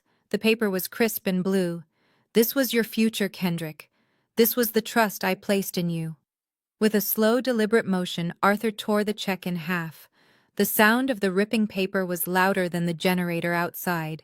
It was the sound of a dream dying. He put the two halves together and tore them again, and again, until the $2 million was nothing but blue confetti raining down onto the turkey carcass. No, Kendrick wailed. He actually fell to the floor, scrambling to pick up the pieces, as if he could tape them back together and cash them at the bank. No, Arthur, please, I need that. While Kendrick was crawling on the floor, humiliated, another sound filled the room. It was a high-pitched, keening wail that started low and rose to a shriek. It was Emily. She was standing by the window, watching her husband grovel on the floor. Her face was twisted into a mask of horror. But she wasn't looking at Kendrick with concern. She was looking at him with hatred. You lied to me, she screamed. She threw her wine glass at him. It shattered against the wall, spraying red wine over the wallpaper. You told me we were rich. You told me I could quit my job at the gallery because the company was taking off. You told me we were going to buy the vacation home in Aspen next month. Kendrick looked up from the floor, clutching the torn paper scraps. Emily, baby, listen. Don't you call me baby. Emily shrieked. Her carefully curated persona of the wealthy housewife was cracking, falling away to reveal a terrified, angry woman. I married a success, she yelled, her voice hysterical. I did not marry a fraud who lives on his sister allowance. Do you know what you have done? You have humiliated me. How am I supposed to show my face at the club? How am I supposed to explain this to my friends? She turned to her father, grabbing his lapels. Daddy, tell him he is lying. Tell him you will write another check. We cannot be poor, Daddy. I cannot go back to living in an apartment. Arthur gently peeled his daughter's hands off his coat. His face was sad but firm. Emily, get your coat. We are leaving. No, Emily cried, stamping her foot like a child. Make him fix it. Make Simone give the money back. She turned to me, her eyes wild. You did this. You jealous witch. You planned this. You waited until today to ruin everything. Give him the money back. It is our money. I looked at her coolly. It was never your money, Emily. It was my charity. And charity has limits. You spent 5 years treating me like an intruder in the house I paid for. You spent 5 years mocking my clothes and my job while spending my earnings on your vanity. Today, the scholarship is officially revoked. I signaled to the movers who were waiting awkwardly by the door. Please continue, I said. Clear the table. One of the movers reached for the silver platter under the turkey. Kendrick was still on the floor, but he had to scramble out of the way as the mover stepped over him to do his job. Arthur Sterling put his arm around his wife Martha, who looked like she was about to faint. Come along, Martha, he said, steering her toward the door. We are going to the Ritz-Carlton. We will salvage this holiday away from this circus. Emily looked at her parents walking away. She looked at Kendrick sobbing on the floor, holding torn paper. She looked at the movers packing up her life. Wait for me, she screamed, running after her parents. Daddy, wait. I am coming with you. I am not staying here with him. Kendrick looked up, his face wet with tears and snot. Emily, you cannot leave me. We are married. Emily stopped at the door. She looked back at him with cold, dead eyes. I married a millionaire, Kendrick, not a squatter. She slammed the door behind her, leaving him alone on the floor. The room was quiet except for the rustle of packing paper. I walked over to the table and picked up my glass of wine which I had set down earlier. I took a slow, deliberate sip. It was the best wine I had ever tasted. Kendrick, I said, looking down at him. You have about 90 minutes before the truck leaves. I suggest you start packing your clothes. The movers charge extra for loose items. I turned and walked out of the room, leaving him in the ruins of his own making. The payoff was complete. But the cleanup was just beginning. And for the first time in years, I didn't have to lift a finger to do it. Here is the detailed script for Part 12, The Mystery Buyer. The dining room was rapidly becoming a warehouse of cardboard boxes. The movers were stripping the walls of art and rolling up the rugs right from under our feet. The air was thick with the dust of upheaval. My brother Kendrick was still slumped in the corner, clutching the shredded remains of the $2 million check. But now it was my father turned to take center stage. Otis Freeman had spent 30 years in the pulpit, commanding respect with nothing but his voice and a Bible. He was used to being the ultimate authority. He watched the movers take his favorite armchair, and his face turned a dark, violent shade of purple. He marched over to me, ignoring the lawyer and the movers. He stood to his full height, trying to cast a shadow over me like he did when I was a child. Simone, stop this immediately, he boomed, using his preacher voice. I command you to stop this. You are dishonoring your mother and me. I looked at him calmly.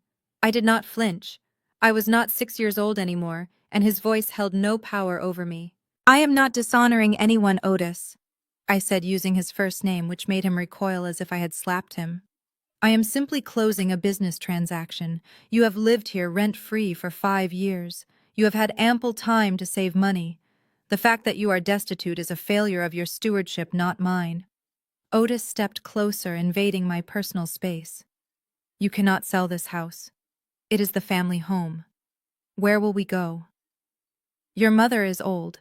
Do you want her sleeping on the street? Is that what your heart has become? Stone.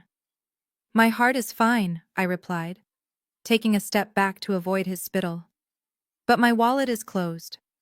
As for where you will go, I believe there is a Motel 6 off the highway. I hear they leave the light on for you. Otis raised his hand as if to strike me, but my attorney David stepped in instantly. Mr. Freeman, I would advise against that. David said, his voice low and dangerous. Assaulting the property owner will only add prison time to your eviction record. Otis lowered his hand, shaking with impotent rage. You are a devil, Simone. You are doing this out of spite. You just want to see us suffer because we chose Kendrick over you. I smiled. It was a genuine smile because he had finally admitted it. Yes, I said softly. You chose him. You bet on the wrong horse, Otis. And now you are losing the farm. But do not worry. I did not sell the house to a stranger. I wanted to make sure the new owner was someone who would appreciate the location. I turned toward the front door, which was still open to the cold afternoon air. In fact, the buyer is waiting right outside. I told him he could take possession as soon as the ink was dry.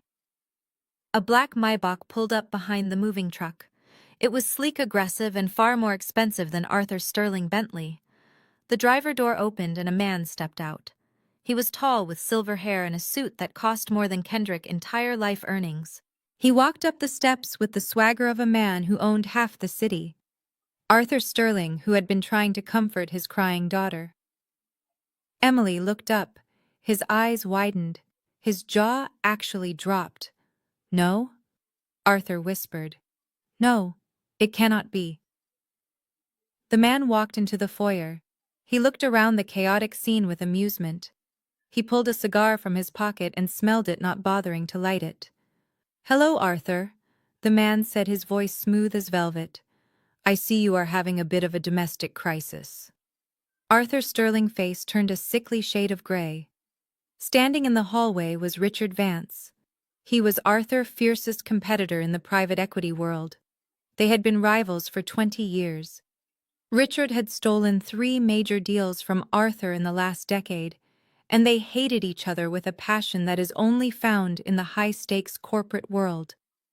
Richard Arthur stammered. What are you doing here? I am inspecting my new acquisition, Richard said, gesturing to the walls. Simone gave me a call this morning. She offered me a deal I could not refuse. Prime Buckhead real estate for a fraction of the market value. And when she mentioned you were the one enjoying the property, well, I just had to sign the check immediately. Arthur turned to me, his eyes filled with betrayal. You sold the house to him. You sold my daughter home to Richard Vance. Do you know what this man has done to me? I shrugged. I know he pays cash, Arthur, and I know his check does not bounce. Richard walked past Arthur, ignoring him, to tap on the wall. Solid construction, Richard mused. A bit dated, though. The layout is terrible. And this wallpaper? Did a blind person choose this? Emily wailed from the corner. I chose that wallpaper. It is Italian silk. Richard glanced at her like she was a bug on his shoe. Well, it is hideous, my dear, but do not worry. It will not be here long. What do you mean? Arthur asked, his voice trembling. Richard smiled, showing perfectly capped teeth. I did not buy the house to live in it, Arthur. I already have an estate in Tuxedo Park. I bought this for the land. I have been looking for a place to build a regulation-sized tennis court and a guest house for my staff. He looked around the foyer again. I am going to bulldoze this place on Monday. Bulldoze it! Otis gasped, clutching his chest. This is a sanctuary. This is a house of God. It is a tear down, Richard corrected him. The excavator is already booked. I am going to flatten every brick. He turned back to Arthur Sterling. It is ironic, isn't it, Arthur? You spent all lunch bragging about your son-in-law estate, and now I am going to park my tractor on his living room. It really speaks to your judgment. If you cannot spot a fraud in your own family, How can investors trust you to spot a good deal in the market? Arthur looked like he was going to have a stroke. His reputation was his lifeblood, and now his biggest rival had leverage that would make him the laughingstock of the country club for years. Simone, Arthur hissed. You orchestrated this. You planned this entire scene. I checked my watch. I did. And I must say the execution was flawless. Richard Vance checked his diamond-encrusted Rolex. Well, as much as I enjoy watching you squirm, Arthur, I have architects coming in an hour. He looked at the movers and then at the Freeman family huddled together in their misery. You have 60 minutes to vacate my property. Anything left inside after that belongs to the demolition crew. And Arthur, please move your Bentley. It is blocking my view of the garden I am going to pave over. Richard turned his back on them and started discussing load-bearing walls with my lawyer. The room erupted into chaos. Real panic set in. Otis grabbed Joyce's arm. Joyce, get the photo albums. Get the Bible. Hurry. Emily was running in circles trying to grab her collection of designer shoes. Kendrick, where are the suitcases? Do not just sit there. Help me. Kendrick did not move. He was staring at the wall at the spot where he had hung a painting of himself. He looked catatonic. I stood by the door watching them scurry like ants whose hill had been kicked over. It was brutal, it was efficient, and it was absolutely necessary. They had spent years taking up space in my life, pushing me out to the margins. Now they were learning exactly what it felt like to be displaced. Arthur Sterling grabbed his wife and marched toward the door, refusing to look at me or Richard Vance. He stepped over a box of my childhood trophies that the movers had carelessly tossed on the floor. He didn't care about the Freemans anymore. He just wanted to escape the shame. 60 minutes. I called out to my parents. The clock is ticking. I walked out onto the porch and took a deep breath of the cold air. The sun was setting, casting long shadows across the lawn that would soon be a construction site. I pulled my phone out and blocked their numbers one by one. Otis, Joyce, Kendrick, Emily, delete, delete, delete, delete. I was not just evicting them from the house, I was evicting them from my existence. And as I walked toward my Range Rover, leaving them to fight over scraps in a house that was destined for the landfill, I felt lighter than I had in years. The house was gone. The money was gone. The family was gone. But I was still standing, and I had never stood taller. The driveway of the estate was now a theater of absolute destruction, and the audience was comprised of movers, neighbors peering through blinds, and the man who had just bought the property to tear it down. My sister-in-law Emily was providing the soundtrack to this collapse. She was not crying anymore. Her tears had dried up and replaced by a cold, hard rage that looked terrifying on her perfectly made-up face. She stood by the open door of her father Bentley, her knuckles white as she gripped the handle. Kendrick was standing a few feet away, looking like a lost child reaching out to her. Emily, please, he begged, his voice cracking. We can fix this. I can talk to Arthur. I can get another loan. Do not leave me like this. Emily laughed. It was a sound devoid of humor, sharp as broken glass. Fix this, she screamed. You cannot fix this, Kendrick. You are a fraud. You have been lying to me since the day we met. You told me you owned the building. You told me you were a silent partner. You are nothing but a leech. She pulled the diamond ring off her finger. It was a ring I had paid for 3 years ago when Kendrick claimed he needed a loan for an engagement investment. She threw it at him. It bounced off his chest and landed in the gravel. I am filing for annulment first thing Monday morning, Emily hissed. On the grounds of fraud. You will never see me again. And do not think about coming after me for spousal support. You have nothing. Arthur Sterling stepped in between them. He did not look at Kendrick. He looked at his daughter. Get in the car, Emily. We are done here. Kendrick watched as the heavy door slammed shut. He watched as the Bentley reversed out of the driveway, tires crunching on the gravel, carrying away his wife, his status, and his last connection to the world of the wealthy. He stood there alone in the cold wind, wearing a suit he did not pay for, standing in front of a house he did not own. I turned away from him to face my parents. Otis and Joyce were huddled together on the front steps, sitting on their suitcases like refugees. They looked smaller than I had ever seen them. The arrogance was gone. The religious posturing was gone. All that was left was fear. Otis looked up at me. His eyes were red-rimmed. "Simone," he whispered. "Please. We are your parents. You cannot just leave us here. We have nowhere to go." The movers took the beds. They took the chairs. Joyce reached out and grabbed the hem of my coat. Her hands were shaking. "We are family, Simone. I changed your diapers. I nursed you when you were sick. Does that mean nothing to you?" I looked down at them. For a second, I felt a flicker of the old guilt, the conditioning that had been installed in me since birth, the commandment to honor my father and mother. But then I remembered the phone call. I remembered the 105 missed calls, not to check if I was okay, but to demand money. I remembered being uninvited from Thanksgiving because I wasn't good enough for the Sterlings. "It means something, Mom," I said, my voice steady. "It means I spent 30 years trying to buy your love. It means I spent $2 million trying to make you comfortable. And in return, you treated me like a bank account with a heartbeat." I reached into my purse and pulled out a thick manila envelope. I held it out to Otis. "This is the last thing I will ever give you," I said. Otis took it with trembling hands. He opened it. Inside were not checks. They were travel documents and a small stack of cash. "What is this?" Otis asked, looking confused. "Those are 2 one-way bus tickets to Birmingham, Alabama," I explained. "I still own that small 2-bedroom rental property near Grandma's old house. It is empty. I have paid the rent for 3 months. Inside the envelope is also $3,000 in cash. That is for food and utilities." "Birmingham," Joyce gasped. "But our friends are here.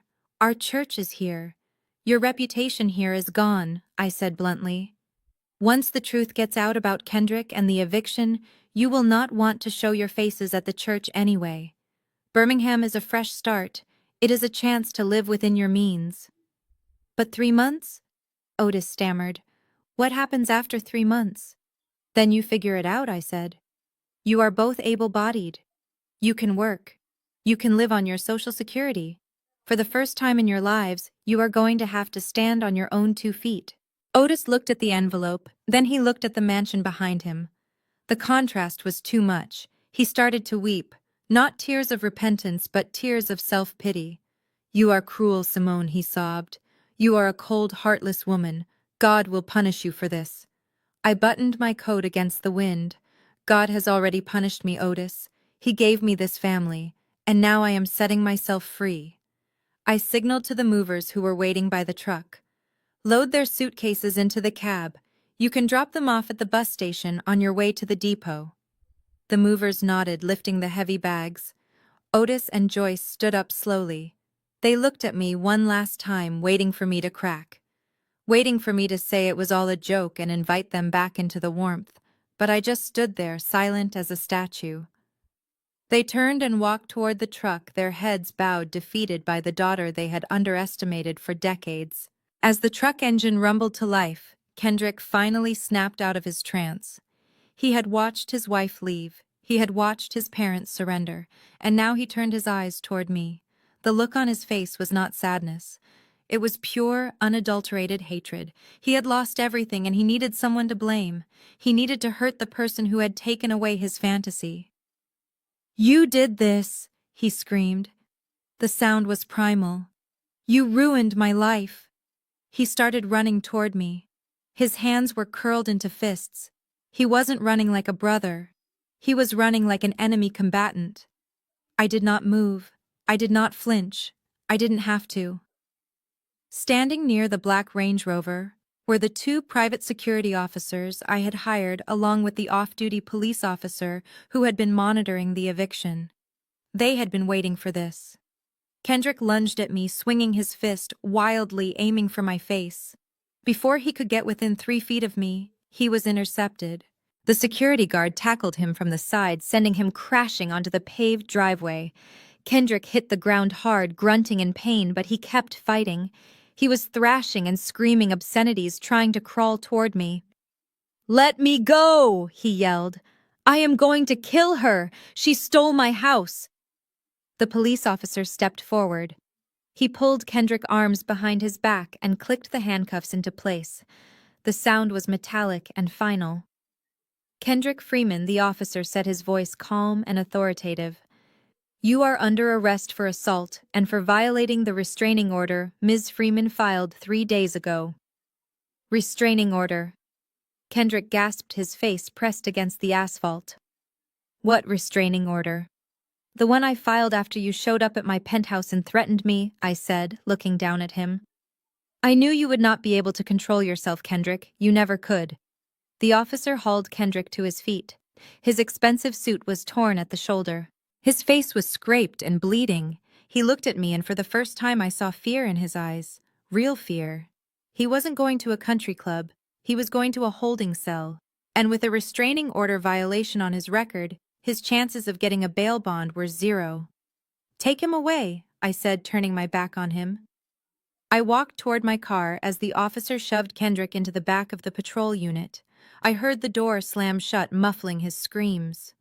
The driveway was suddenly quiet. The moving truck pulled away, carrying my parents to their new, humble life. The police car pulled away, carrying my brother to jail. Richard Vance, the new owner, was standing on the porch, smoking his cigar, watching the show with a satisfied smirk. He nodded at me, a silent acknowledgement of a business deal concluded. I walked over to my assistant Marcus, who was standing by my car holding my tablet. He looked at me, searching for signs of a breakdown. He expected tears. He expected guilt. But all he saw was relief. "Are you okay?" Simone Marcus asked softly. I looked at the empty driveway. I took a deep breath. The air smelled of winter and diesel, but to me it smelled like oxygen. For the first time in 30 years, I wasn't carrying the weight of 4 other adults on my back. "I am better than okay, Marcus," I said. "I am done." I opened the car door and slid into the leather seat. "Cancel my meetings for next week," I told him, "and book me a flight to Paris. First class. Leaving tonight." "Paris?" Marcus asked, smiling.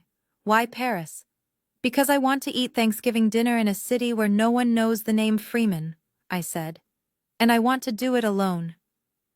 I started the engine of the Range Rover. The dashboard lit up, glowing with promise. I put the car in drive and pulled out of the estate. I didn't look in the rearview mirror. There was nothing back there for me anymore. Just a pile of bricks that was about to be demolished and a family that had demolished itself. As I merged onto the highway, speeding toward the airport and toward the rest of my life, I realized that the greatest tragedy wasn't losing my family. The tragedy was that I hadn't done this sooner. I drove into the night, the city lights of Atlanta blurring into streaks of gold and red. I was alone, but I wasn't lonely. I was free. If you are watching this, and you feel trapped by people who claim to love you while bleeding you dry, remember this. Family is not defined by blood. It is defined by respect. And sometimes the most loving thing you can do for yourself is to walk away and never look back. Thank you for listening to my story. If you have ever had to choose your sanity over your family, let me know in the comments. You are not alone, and you are strong enough to survive the fallout.